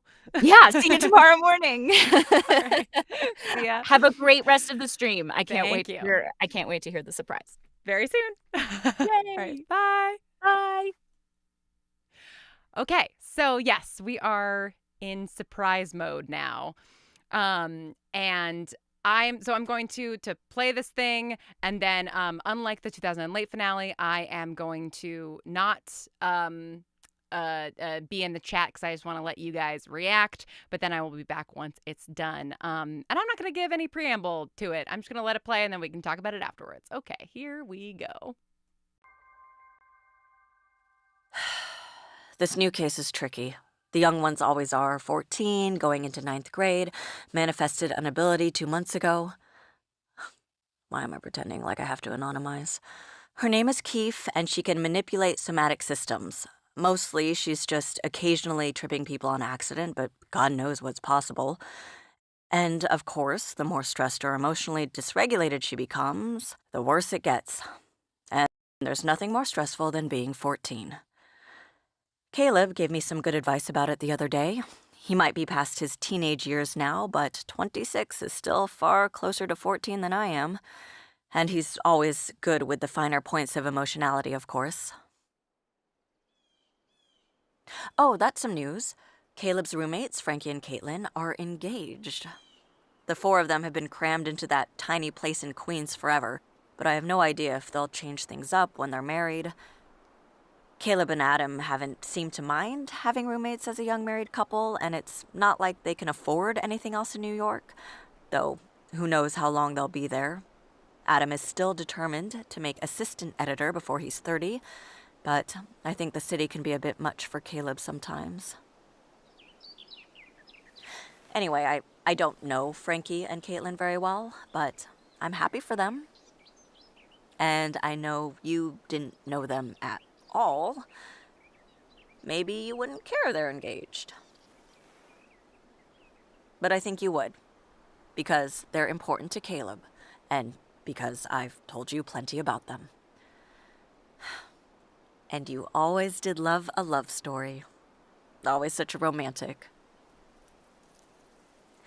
They'll be spending Christmas with their families up here, Caleb and Adam, that is, so we'll be doing our usual get-together on the 26th. Thankfully, Oliver is off his vegan kick, so he won't transmute the turkey into tofu like he did last year. I like tofu just fine, but it still had a faint turkey taste, and that's just... No, it was not good. A year in, and I'm astonished he and Mark haven't melted their house. Of all the people Mark has brought home, Oliver means well, mostly. Mark's gallery showing went great, by the way. I know you would have been wondering. He sold 3 photographs night of, so he's pretty pleased. And then Sam bought 4 more and gave them to me, Chloe, Caleb, and Oliver, shockingly. I'm pretty sure it's on the wall of his office, probably because Mark never goes to the university and won't find out Oliver has actually publicly declared some kind of human connection. I mean, he barely lets his students know his first name. He's not about to let them in on who his boyfriend is. Or whatever Oliver would call Mark. I'm not sure I've ever heard him use any particular word. Let's see, what else? Chloe was at the gallery, of course. She'd never miss an art show, even with how much she's been traveling.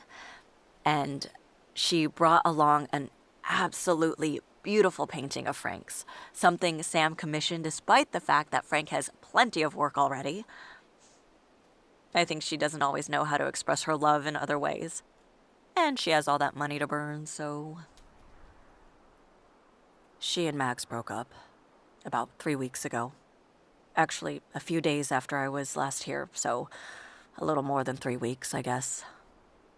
Sam has been staying with me. Mags moved out of their house last week, but Sam... I think she can't be alone right now. I understand that. Sometimes I wonder... I see her. See how badly she wants to make things work. She and Mags tried so hard. Did all the right things, went to couples counseling, but in the end, they just weren't happy. Or not happy in the right way. They're still friends, and if Sam and Mark's relationship is anything to go by, I imagine they'll remain so. But Mags wanted a family. Sam couldn't do that with her. With anyone. She's always known that, and there's nothing to be done about it. One of those horrible realities of life in which no one does anything wrong, but it still doesn't work out. I think maybe that would have been our downfall. If you hadn't hid the fact that my brother was imprisoned, that is. I'm not sure we would have lasted anyway. Or maybe I'm just looking for excuses. You would have been a wonderful father, Owen. But I'm not sure I would have been a wonderful mother. I'm not sure I would have wanted to be any kind of mother.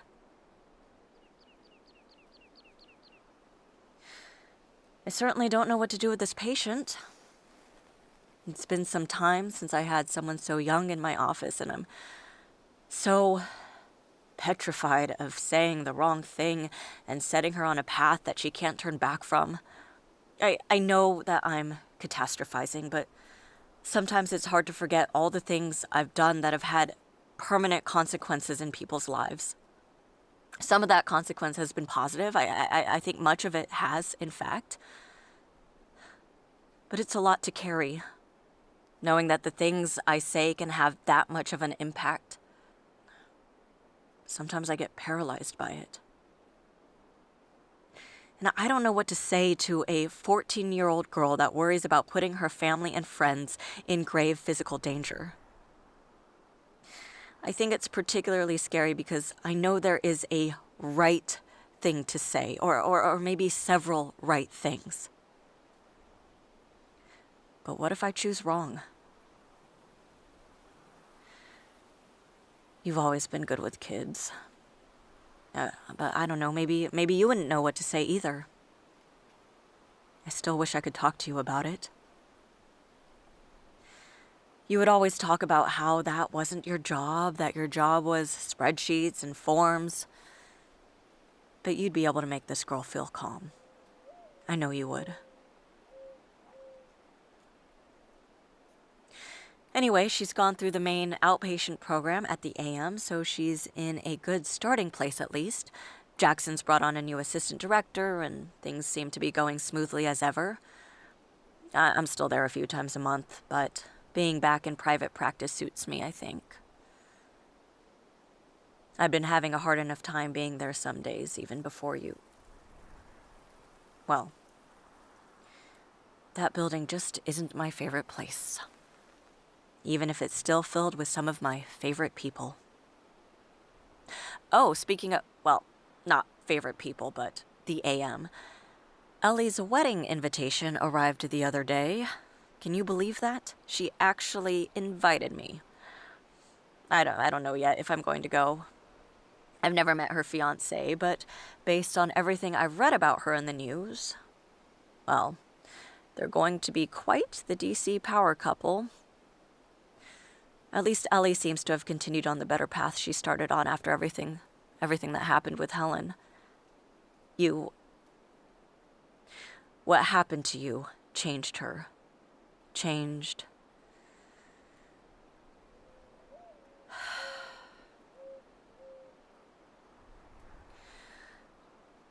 She's up for parole. Helen. I've known for months, but I haven't known how to tell you. I think you... Well, it feels absurd to say, but I think you'd be pleased. The new mandate that Ellie put forward, all the work that Jackson and Sam did in the aftermath, that's how it's supposed to work. The AM is supposed to help reform people, even murderers, and integrate them back into society and be a safe, humane place for those who can never reintegrate. And apparently, Helen has shown enough remorse, has proved herself to not be a threat, at least enough for them to consider releasing her, but I'm not pleased, Owen. I trust Ellie's judgment on it, strangely enough, but what Helen did to Andrea, what she did to you...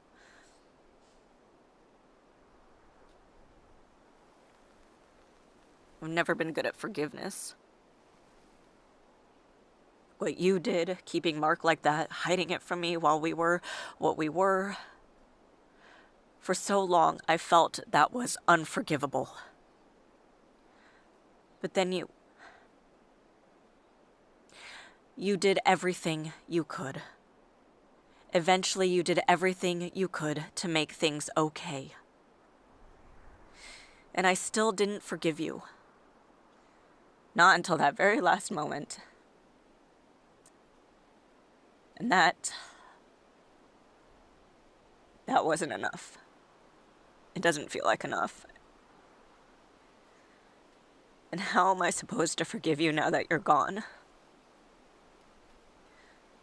How am I supposed to thank you?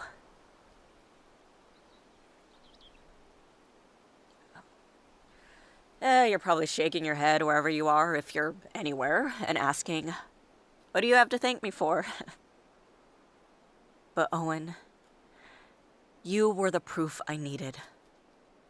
That people can change, that making a mistake, hurting other people, that doesn't have to be the end of someone's potential for goodness. You changed. You chose to change, and it doesn't erase the bad you did, but that's not the point. And you never asked for that. Once you understood the broken system you were supporting, once you made the choice to try and change, you never once asked me to forgive and forget. I have all these people now, this community, this family, and I don't deserve them. Or I'm still having a hard time believing I deserve them. I'm trying. I've been trying. Sam? I'm sorry, I didn't mean to interrupt you. You've got your flowers in the car and... Oh, thank you. I just figured you'd want... Yes, I do. Thank you. Yeah, of course.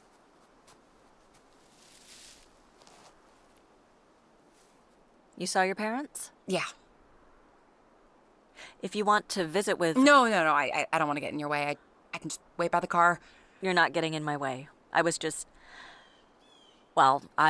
talking to him, giving him the update, as I always do. Yeah, I do that too. Really? With both him and my parents. I don't come as frequently as you, which maybe I should. I don't know. Where had you gotten in the update? The self-flagellation portion. Ah, yes, a crucial step in the grieving process. Oh, don't you give me that look. You're trying to tell me you're not doing the same with your parents every time you visit? Well, sure, but I had this therapist who'd probably tell me to stop blaming myself for something I had no control over. Yeah, she sounds full of it. Joan. No, I know. Do you ever think about the day you first came into my office? Yeah, sometimes. Why? I've been thinking a lot about that time. Those years after I found out about Mark. Before I met you. Before we got him out. All that time, seeing Owen whenever the AM wanted to taunt me with a check-in and being so furious with him, I could feel it in my teeth. Those were the loneliest years of my life, I think.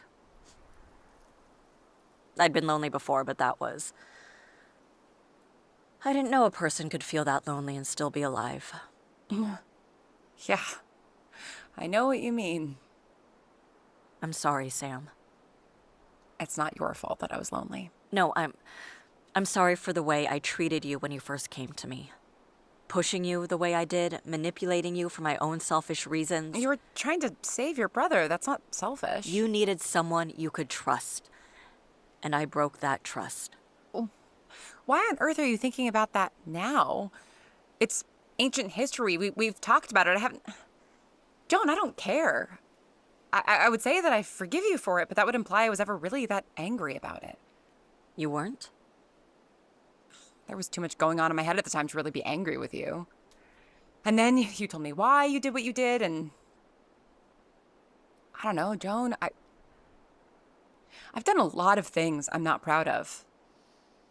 I haven't lived up to the person that I want to be. At least not yet, not fully, but I'm getting there. And I'm getting there because of you. I haven't been your therapist in almost 10 years, Sam. No, but you've been my family. And you...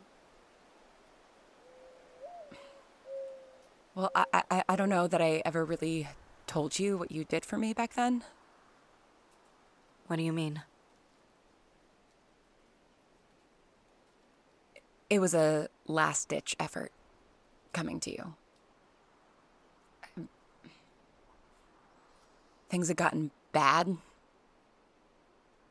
The panic attacks, it was debilitating. And other than Darwin, I didn't know what to do. I knew I couldn't go to a therapist or a hospital because who would believe me? And I couldn't take it anymore, so I made a plan. Sam. But then I saw your ad in the paper and I thought, well, what the hell, right? I've got nothing to lose. So I made an appointment and then you believed me. You helped me. I betrayed your trust when you were at your most vulnerable. You reached back. Right then, at the very limit of what I could take, all I could do was try to reach out, grab hold of something, anything. And you reached back and you held on. And I'll never really be able to thank you for that. You don't need to thank me for that.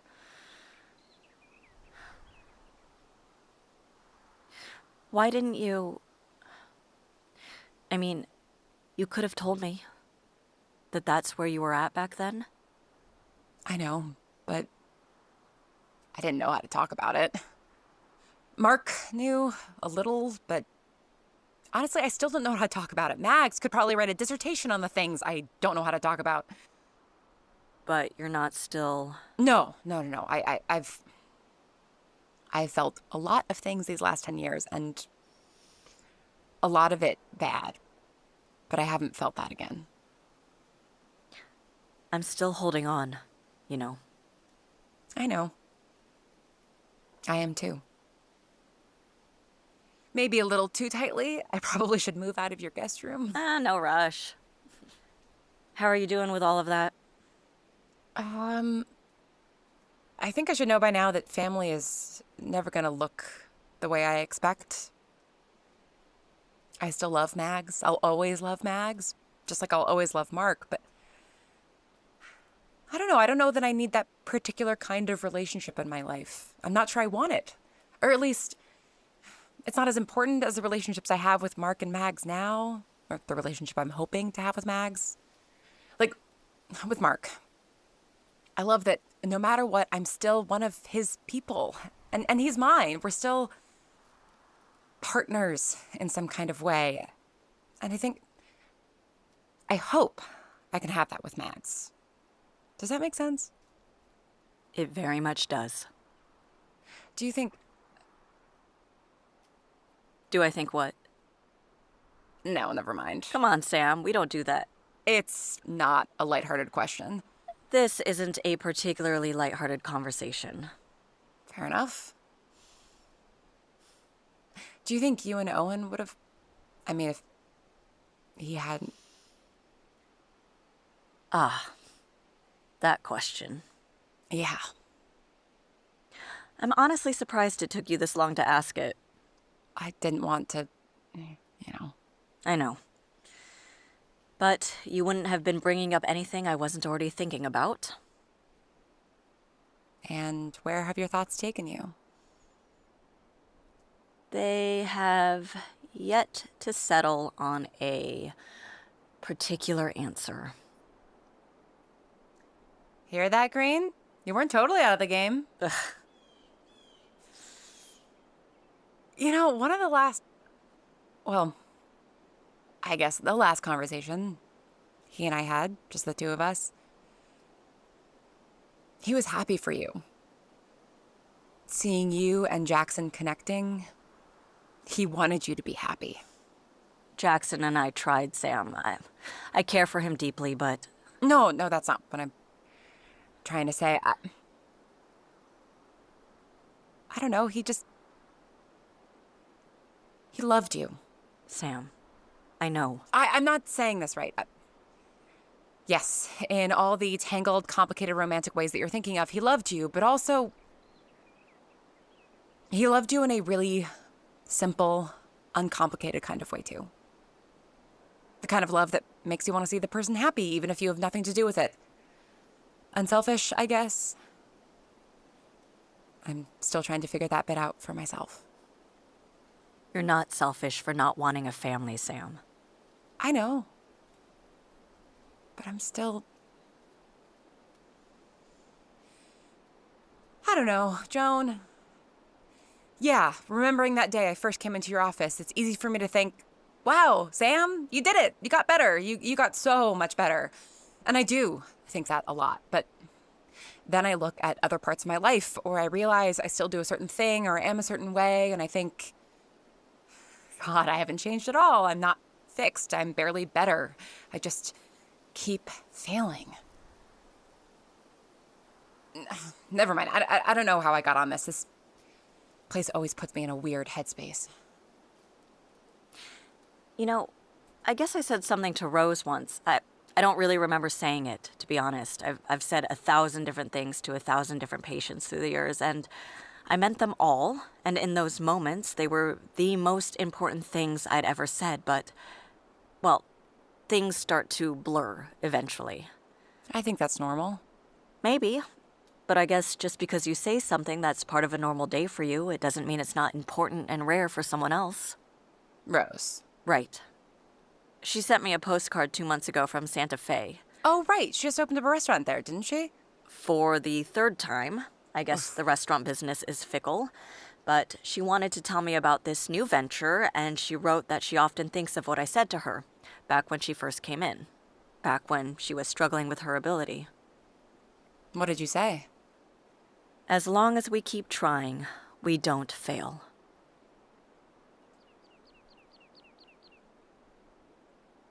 That's all it is, Sam. Nothing gets fixed, not really, not permanently. But the trying becomes a little easier. Is it easier for you? Sometimes. Every time I come here, talking to him is a little easier. It doesn't hurt less, but it does get easier.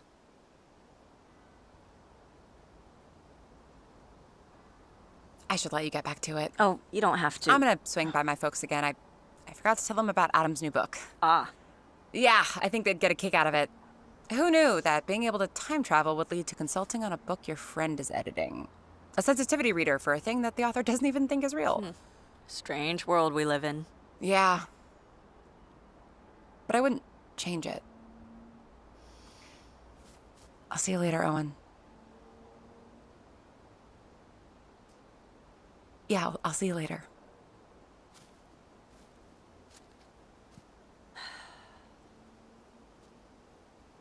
You know you're not far from them, Sam's parents. I can see them from here. I think it's comforting to Sam that you're close together. I wish Andrea was here. I mean, not really, she's where she wanted to be.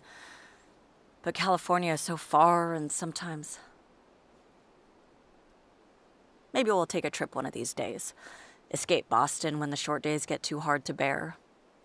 We're creeping toward that time already. Not even 5:30, and already the sun is on its way down.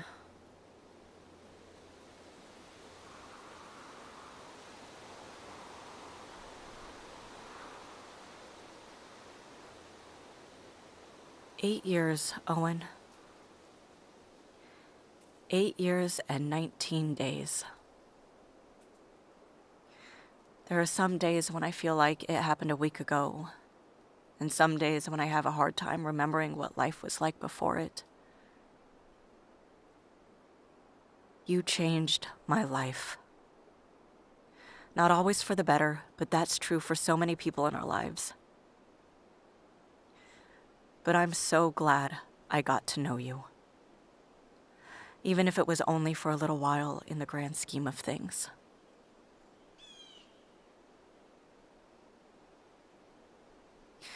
Okay, I think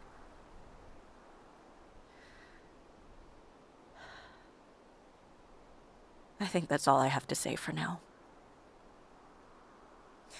But I want you to know, even when I'm not here, even if I miss a month someday in the future because we're in California, or I get the flu, or I don't know, I move somewhere else. Even if I'm not here, I'm thinking of you. Wherever I go, whatever I'm doing, I'm taking you with me. Goodbye, Owen.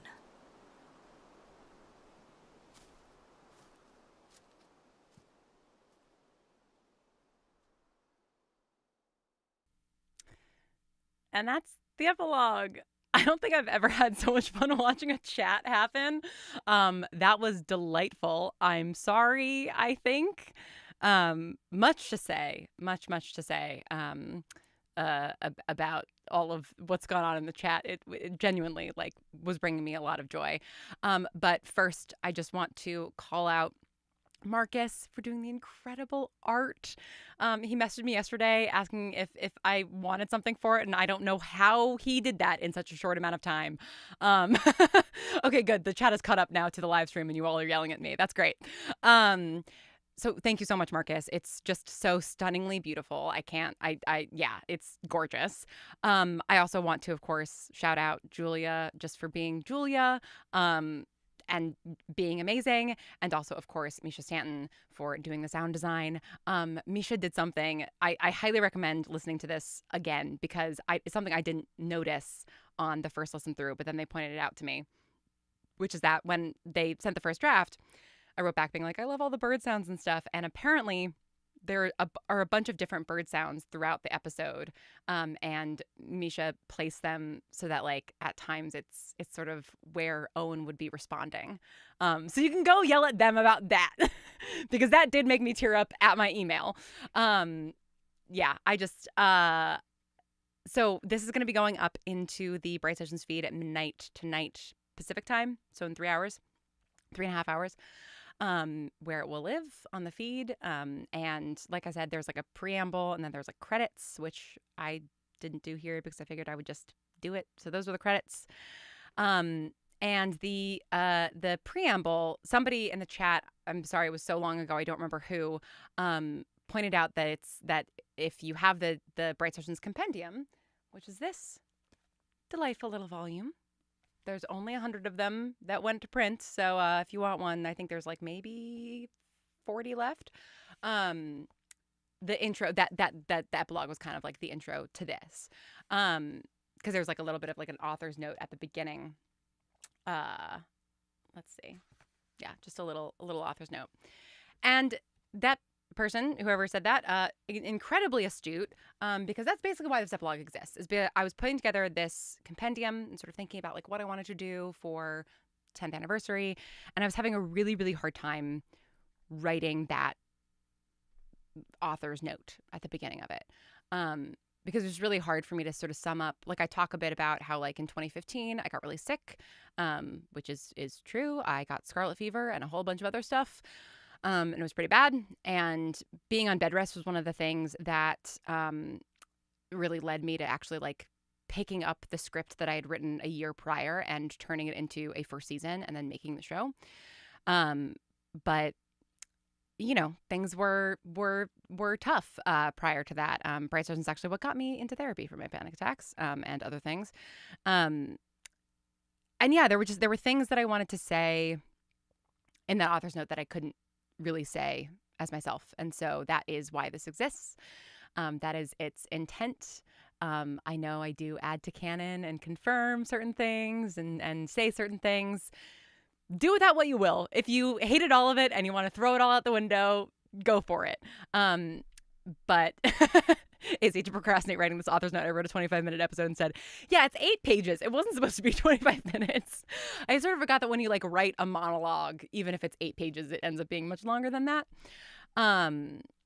But yeah, so yeah, I just want to say to all of you now, just thank you for finding the show, for listening to the show, making the show, saved my life. And I've gotten a lot of messages through the years from people for whom it was very meaningful to them. And I'm very, very glad for that. And Max says, remember that according to Roland Barthes, Lauren is dead. Exactly. Death of the author. Feel free to kill me anytime. Although in the Discord, I think we call it nap of the author, just so that I can go and nap and I don't have to die. Because, yeah, I was really nervous about adding to canon. And it was really fun to see you guys react to stuff. Also, I do want to say that I got a text from Andrew in the midst of that just said, LMAO, you absolute twisted evil maniac. So even the Bright Sessions cast, because, I mean, the only people who read this were Julia, Misha, and Briggan. That was it. And because Briggan is sort of my North Star for everything. And I'm so glad that that you guys liked it. Lauren, I hope you were feeling very held in this moment because I think it spoke to a lot of us very deeply in a lot of ways, at a very huge gift and amazing facet of TBS for all of us. I'm so glad. And genuinely, like I like in the midst of that went to make sure that the YouTube settings had live chat replay turned on because I was like, I'm going to want to revisit this live chat because I'm truly having the best of my life. And to that end, I mean, ask me questions, tell me comments. I've now done my little spiel. But H Bomber Guy voice, under no circumstances should you kill Lauren. Oh, this epilogue was so canon. This is not just everything I hoped it'd be. It is more. I'm so glad. Yeah, I mean, like I talked with Briggan and some other folks about what exactly a 10th anniversary would be, and ultimately was like, if it's anything more than Julia or less than the whole cast, it enters this liminal space of being unsatisfying. You know, like if I had like just gotten like Caleb and Chloe and Sam and Dr. Bright back, I think like people then would have wanted to hear from Mark. They would have wanted to hear from Adam. You know, like this was initially meant to be just Julia. It was just going to be Dr. Bright.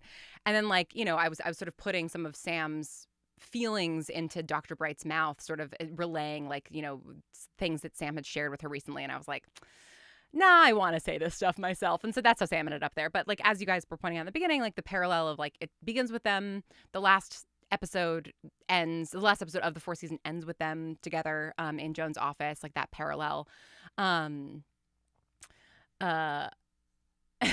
I'm so glad you guys are living for the Ellie Sapphic power couple. Yeah, that was seeing that it's funny. I didn't expect that to get that big of a reaction somehow. But because like we all knew, right? I guess maybe it's like the surprise that she actually found somebody to marry her, but like it is fully like I mean, I think they like each other, but like it's definitely like a power couple, kind of power play political marriage in a lot of ways. Oh, I'm so glad you got the compendium. That's awesome.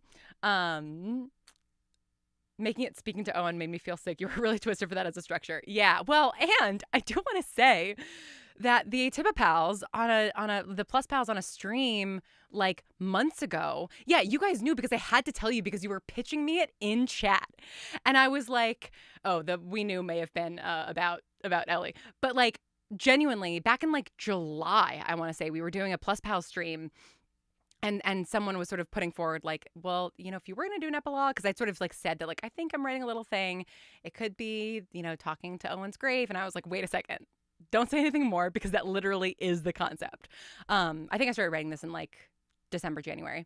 Oh, in terms of Ellie's fiance, are we supposed to know who it is? No, it's not like a real person. But like, just imagine like an up-and-coming senator kind of type, right? Like a mover and shaker in DC, in politics, in government. Yeah, something of that stripe. Yeah, you guys did accidentally pitch my own thing. Also, I don't know why I'm wearing headphones. I'm not listening to anything. Trying to imagine who Ellie would date, and I'm only getting Annalise Keating from How to Get Away with Murder. Okay, David, that's exactly it. I think that's exactly it. Like, yeah. Marcus is a well-known precognate. This is true.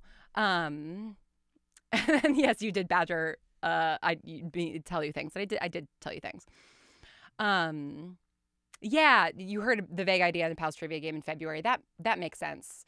Oh, Olivia Pope is also good. AOC. Yeah, like that's the realm that Ellie's fiance is in for sure. Now I'm imagining Ellie having made up her fiance entirely, and it's all just some shenanigans. That is also a possibility. I mean, this is the thing. It's like in the actual, you know, like Discord, like, you know, I am always theorizing with you guys because of the nap of the author. But in terms of like actually confirming or explaining things from, like, I'll explain things. Like I saw there was some confusion around like Adam's career initially. He works in a publishing house. He is an editor. So like I'll clear up things, but like, yeah, in terms of like public, like, no, like you get to take this material and do whatever you want with it. Like maybe Ellie did make her up her fiance. You have as much information as Joan does. You know, it's just Ellie in a wig. Oh, I'm so glad you loved how realistic it is. Comforting to see the characters still growing and healing. That makes me really happy. I can't believe you said you weren't going to add to canon a few live streams ago, and I believed you. I've been fooled. I was not expecting this. Yeah, I guess like on reflection, hearing it again, I did add, and like seeing you guys react, I did add to canon a lot. I didn't really feel like that at the time. I think because like this is going to sound strange, but I'll explain it. I didn't make anything up for the epilogue, really, or I made very little up. Like, everything that was in the epilogue was stuff that I was, like, already thinking about and had sort of been thinking about since, like, probably, like, 2020, and in the way that you think about your characters, and you're like, where are they going to be?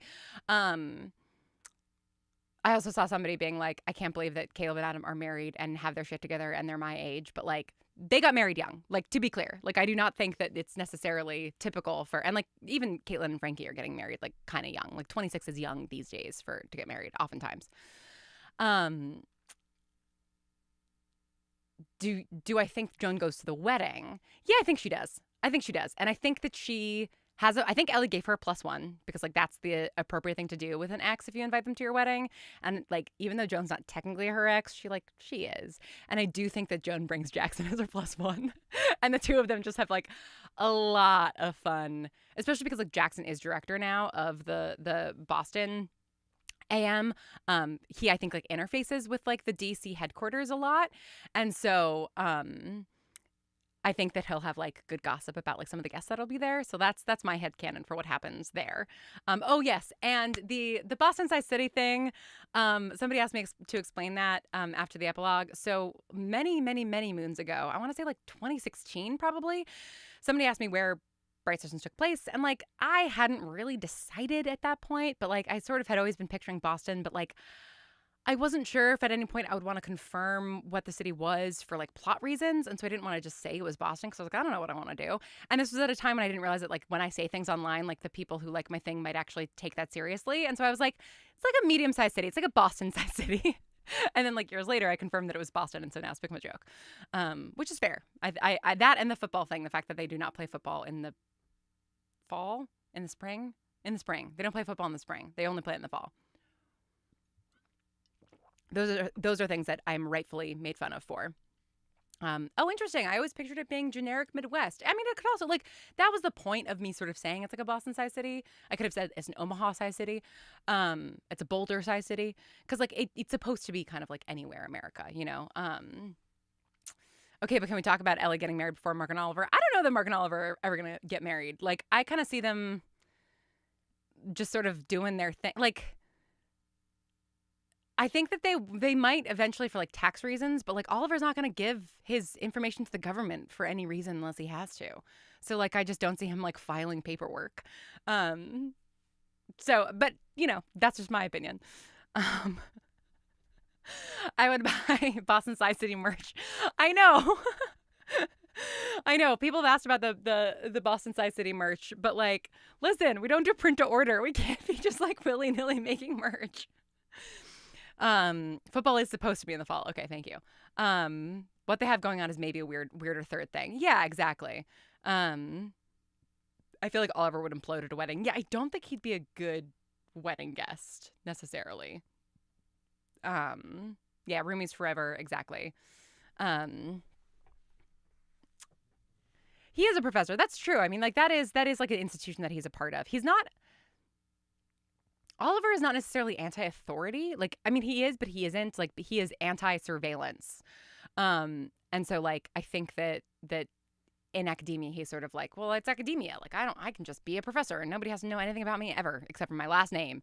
You know, he's just like Professor Ritz, and like, that's just who he is. Although I think probably his students just call him Ritz. Like, I don't think he goes by like Professor Ritz. I think he just goes by Ritz, which is exactly what my Latin teacher did in high school. He wasn't Mr. Mitchell. He was just Mitch.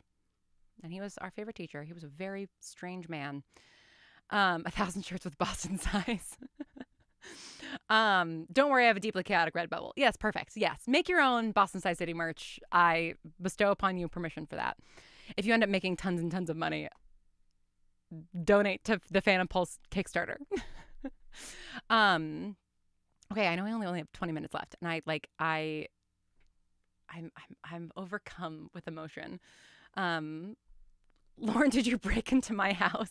Why? What is that in regards to? The delay on the chat makes it hard for me to tell exactly what people are talking out about.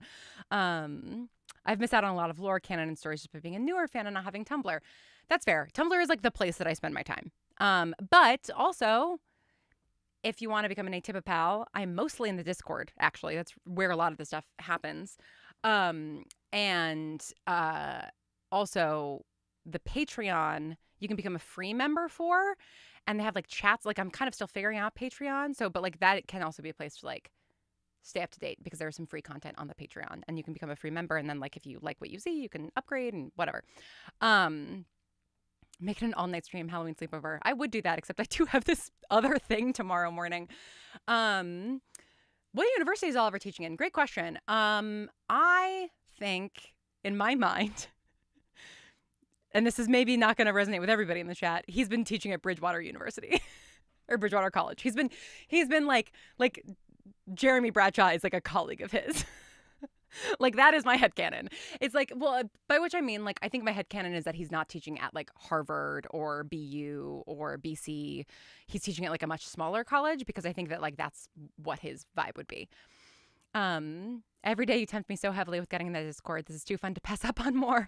Please do it. It's such a fun Discord. We're doing a trivia night in December. If I can get my act together and actually give some good dates for that. Going to be calling my friend to scream about this after it's over. She's in the chat right now. Sienna, I'm coming for you. Oh, yay! If that's Sienna, if the Sienna in the chat is the same Sienna who sent me the friendship bracelets, thank you so much. I don't know if it's the same Sienna, but it's spelled the same way. And I have them on my desk at all times. I look at them every day, all day, and I love them a lot. Okay, good. He works with Jeff Andreessen. Yes, I love that, actually. That's great, too. So many crossovers. Harvard would be funny, but he would never. Like, are you kidding? Like, he can't be, like, that's too much of an institution, right? He can be in the institution of, like, academia, but he couldn't be in the institution of, like, Harvard. Like, because, like, he doesn't want to work with people who are like, where do you work? And they're like, oh, I work in Cambridge. Like, no, that's not going to be good. The membership does cost money, but, again, the free Patreon, we do have, like, chats there. They're not very active currently, but, like, you're welcome to pop in there. And also, like, I do free stuff. I think there's going to be, I'm going to be trying to live stream more, and there's going to be versions of live streams that are like free live and then go behind the paywall after the fact. And then of course there's still going to be like our exclusive streams and stuff. But so something to think about. Oh, something also I was thinking about with live streams is I think it'd be fun maybe to like, I need to figure out exactly how to work it out, but do like a sort of like hangout live stream where we like listen to audio fiction together and like maybe do like a Wolf re-listen and like a Wooden Overcoats re-listen. Just a thought. I am getting a PC is what I'm doing. I'm upgrading my streaming situation significantly. Yeah, that's my hope, is that we can do cool things.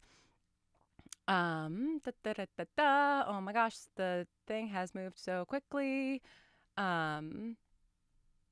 Okay, Sienna, it seems like maybe, yes. Oh, it is you. It is you. Oh my God, amazing. Thank you. I love those friendship bracelets so much. The Breaker Whiskey one is on my car keys because like that felt appropriate. And yeah, the rest of them are sitting right above my desk. I should have had them on today. But I was scrambling. Oh my God, Dave, you haven't listened to Wooden Overcoats? Okay, great. We're doing this. Fantastic. Love this. Oh, an In Strange Woods re-listen would be great. Especially since I was thinking too, like we talked the other day about like, you know, should I stream like Untitled Goose Game and do like video games and stuff? And the survival game that I was talking about on stream the other week, The Long Dark, is perfect to play while listening to In Strange Woods because it's all like snowy and stuff. So that would be really fun, I think. I think you can do listens like that with Discord voice rooms and stuff. They do that in the Invictus Discord a lot. Oh, okay, cool. That's awesome. yeah, and then like I could also be like better about like trying new audio fiction and all that kind of stuff. We could listen to Harbingers when it drops, which would be super fun because I'm feral over that show already. It's only been 4 episodes. Oh, a podcast book club server also does this. Okay, great. And I think the book club idea is really fun too. I mean, this is what's nice about moving to Patreon from Memberful is that like a lot of things are going to be a lot easier. Like being able to stream directly in Patreon is going to be really helpful, I think. So, oh, I love that. In Strange Woods re-listen every December. That's so great. Oh my God, you're doing Dead Reckoning on stage for a project? That's so cool. Oh my God, Luna. Okay, you have to play The Long Dark. It's so, so great. It is so in Strange Woods coded. Like, yeah, it's so great. Great. Okay. Much to think about, much to do. I'm definitely going to be doing more live streams in November for Phantom Pulse. Oh my gosh, goodbye, Menacing-ish. I can't believe it's 4 a.m. Thank you so much for staying up. It means the world. I hope you get some really good sleep and that you get to sleep in tomorrow. Gabrielle Urbina continues not to miss. Absolutely. As with Metropolis is frankly rude to the rest of us. So true. So true. Okay, yes, it is getting late in many people's places, including here. I go to bed at like 9:30. So I do want to talk about Phantom Pulse, which is my next original that you may have heard about already. It is about a rock band in the 90s that can exorcise ghosts with their music. And so on their first tour, their first like real tour around the Midwest, they're like playing gigs, but they're also cleansing haunted places of ghosts. And it's 5 band members, and it's just like queer found family and messy relationships and contemplations about death and religion and hauntology, which is this concept that I'll talk about at a different juncture, but that I'm obsessed with. Oh, good. I'm so glad that you guys are still planning to put up flyers. Yes, if you want a copy of the Phantom Pulse flyer to put up in your own neighborhood, let me know. It is also on Patreon for free. Okay, no, you did not miss the Phantom Pulse portion of the live stream. So we are hoping to launch. I'm still waiting on some like final like little like art assets and things like that. But we're very, very close to launching. And I'm hoping maybe like Tuesday. But I did want to, so the hope of it being Tuesday is I'm going to make a cast announcement today and then tomorrow and then Sunday and then Monday and then Tuesday will be the last cast announcement because we're announcing all 5 cast members, or all 5 band members, I should say. They're not the entirety of the cast, obviously. Zines could be such a great guerrilla marketing tactic. I'm so glad that you said that, Luna, because that's something that we're doing. We made a zine and it rules. It looks so great. So yes, I am planning. I mean, like the zine for like social media is in color, but the artist did make it so that it'll work in black and white so that I can print it out and leave zines around Seattle, which is what I'm going to do. So I'm very, very excited about that. And you've seen K-pop Demon Hunters now introducing audio drama band Demon Exorcists. Yeah, basically. The zine is just sort of like Kickstarter information, but it also does like character information because we also got just like, oh my God, the most beautiful character art. It's just so gorgeous. I'm obsessed with it. Like I literally just like keep opening it on my computer and looking at it. It's made by an incredible artist, Noah Dow. And I, okay, wait, what acronym are we using for Phantom Pulse? I cannot be calling it PP. I am with you, Marcus. I am also having this problem. I don't know. I've been shortening it just to Phantom basically, but that's also Phantom of the Opera. So I don't know. I really, really don't know. But if you come up with something, let me know. Oh, yeah, Breaking Bad style. Fupu. Fupu's kind of funny. TBS Blog is going to be on in 3 hours and 10 minutes, midnight Pacific time. Fanpul's PHP. PHP is kind of funny. We'll figure something out. But yeah, I do want to share our first cast announcement, which is for Ash. Let me see if I can pull up this graphic here, if this will work. Did it work? Can you see it? Oh, I see. Okay, wait, no. There we go. Now you can see it. Wow, okay, that's a part of Streamlabs that I didn't know. So Juliana Gutierrez Arango is going to be playing our Ash here is Juliana. There is Ash. They're both beautiful and wonderful. And Juliana is an incredible, incredible Colombian American actress who has been in like she was in like the Marvel Move stuff, I think, that Six to Start did, and is just like an incredibly talented musician as well. She's gonna be incredible. I'm like obsessed with the way that Noah took like Juliana and my mood board for Ash and like created this like perfect creature. I don't know how to gesture. Everything's mirrored. Anyway, so yes, Juliana is our newest member of the band, Ash, who is from a very rural town in Illinois, but she now lives in Chicago, which is where she meets Phantom Pulse and joins up with them. And when she starts their tour with them, she doesn't know what they do. So she thinks that they're just a band of these like 4 quirky people that she's just like falling in love with because she came from a place that didn't really understand her, and she's now found this family. And then in the first episode, she finds out that they can see and banish ghosts, and she also finds out that she can see ghosts too, which she didn't know that she could do. So that is Ash. That is Juliana. I'm extremely excited about just all of this so much. And if you haven't already, go to phantompulse.com and sign up. Notify me on launch on the Kickstarter page so that you get notified right away, because there is a goal in the first 3 days that I'm like really, really hoping that we'll hit, because we would get to do something that we're only going to do if we hit this goal, which is if we make a third of our goal in the first 3 days. So if we make $17,000 in the first 3 days, because yes, we are asking for $50,000 because the actual cost of the show is closer to $150,000, but it's fine. It's fine. I'm going to take out some loans. It's fine. If we make $17,000 in the first 3 days, every backer in the first 3 days will get a signed by our guitarist Bremer, who I will announce the cast for him tomorrow, a Phantom Pulse custom guitar pick, and we're not going to be making those otherwise. So, and everybody would get one, regardless of what level you backed at, only if you back in those first 3 days. So yes, go sign up so you know right away. And you know, if you can give $5, that's awesome. If you can't, just tell your friends about it. I really, really hope that we get to make the show, because it's like, if you listen to the Bright Sessions epilogue in the feed, in the credits, I talk about how like, as much as I've loved making all of the shows that I've made over the last 10 years, like 2008 was so cathartic, and like I cannot wait to sort of see like what 2026 makes me feel about that world, and to dive into Harper and Havoc in season 2.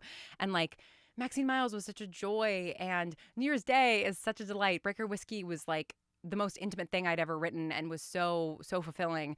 But like the Bright Sessions, as you guys know, like, I mean, because it also consumed parts of your brains based off the reaction. Like, it's been a huge, huge part of my heart. And Phantom Pulse, I'm like deeply, deeply unwell about.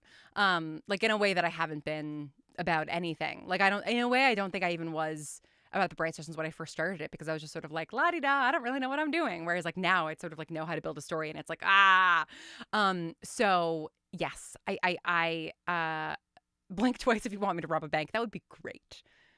I'm blinking twice. I hope we're getting a season 2 of 2000 Late. I think we will. I think I'm gonna figure out some way to do it, because I have much more story to tell. Obviously it ended on a huge cliffhanger. So yeah, I really, really want to tell continue telling the story. I don't know exactly when it will arrive. My hope would be like late 2026, early 2027. No. The Kickstarter has not launched yet. You have not missed your chance. That's why it's good to like do the notify on launch thing, so that you like get the email like when we go live, because it's a little bit of a moving target right now, just because like I said, like we're just waiting on a couple of like art assets that I want to have ready to go before we launch.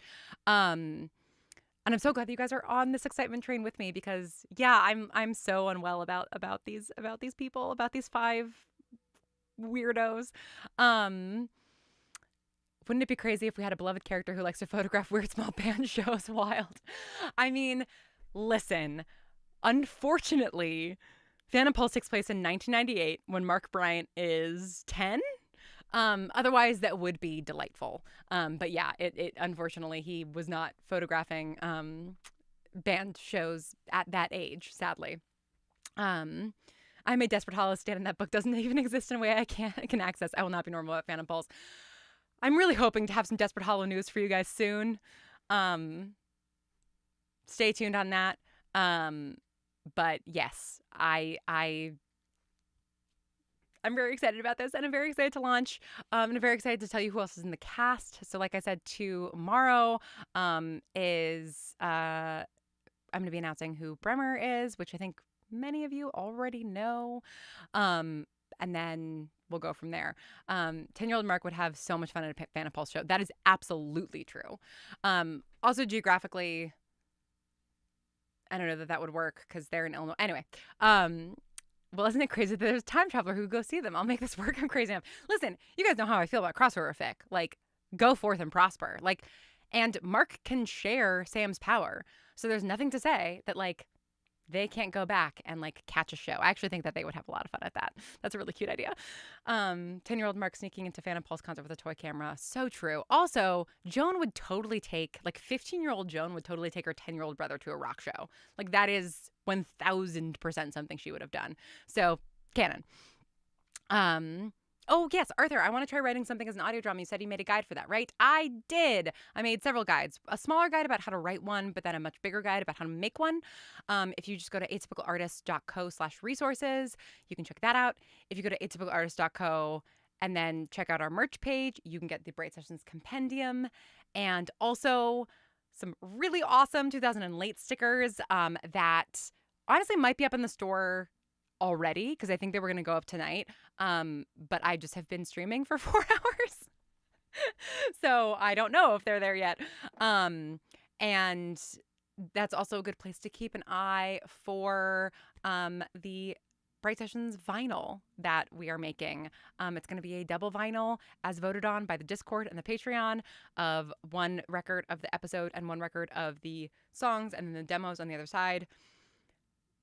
The art for it is stunning. If you are a Patreon member, you've already seen it. It's just absolutely stunning. Get the compendium, read the compendium. I have it. It's worth it. Oh, I'm so glad. Yes. So lots of, I have Lauren's signature mounted on my desk. That's so great. Oh, great. The stickers are up. Oh, fantastic. The stickers are not limited edition. The stickers, yes, might be. The buttons, no. The buttons you can get anytime. International shipping is awful. I am gonna see if there's like a way that we can deal with shipping. I mean, it still wouldn't fix the international shipping problem. But yeah, shipping right now is really, really bad. So also if you want to wait for like the vinyl to come out and then do like a bunch of stuff at once, like the stickers and buttons for 2000 Late are like pretty easy to just like they will not be limited run the way the compendium and the vinyl will be. Like we'll do more runs of those if they sell. So yes, definitely. Is there a good way to like make sure we know when the vinyl drops? Because if I can't snag one, I'll pass away. Yes, absolutely. If you just go to, let's see, what would be the best place to do? atypicalartist.co and then contact, and you can sign up for a newsletter there. That would be the place to do it. The place to like really know would be the Patreon. But again, sign up as a free member, and I will probably tell the Patreon first when it goes on sale. And then if you are a paying member, you will get you have a merch discount code. So use that.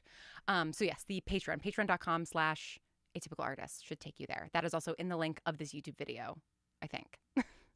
As is the link to Phantom Pulse. The oh no, my Neon Darkness book has been arriving since April.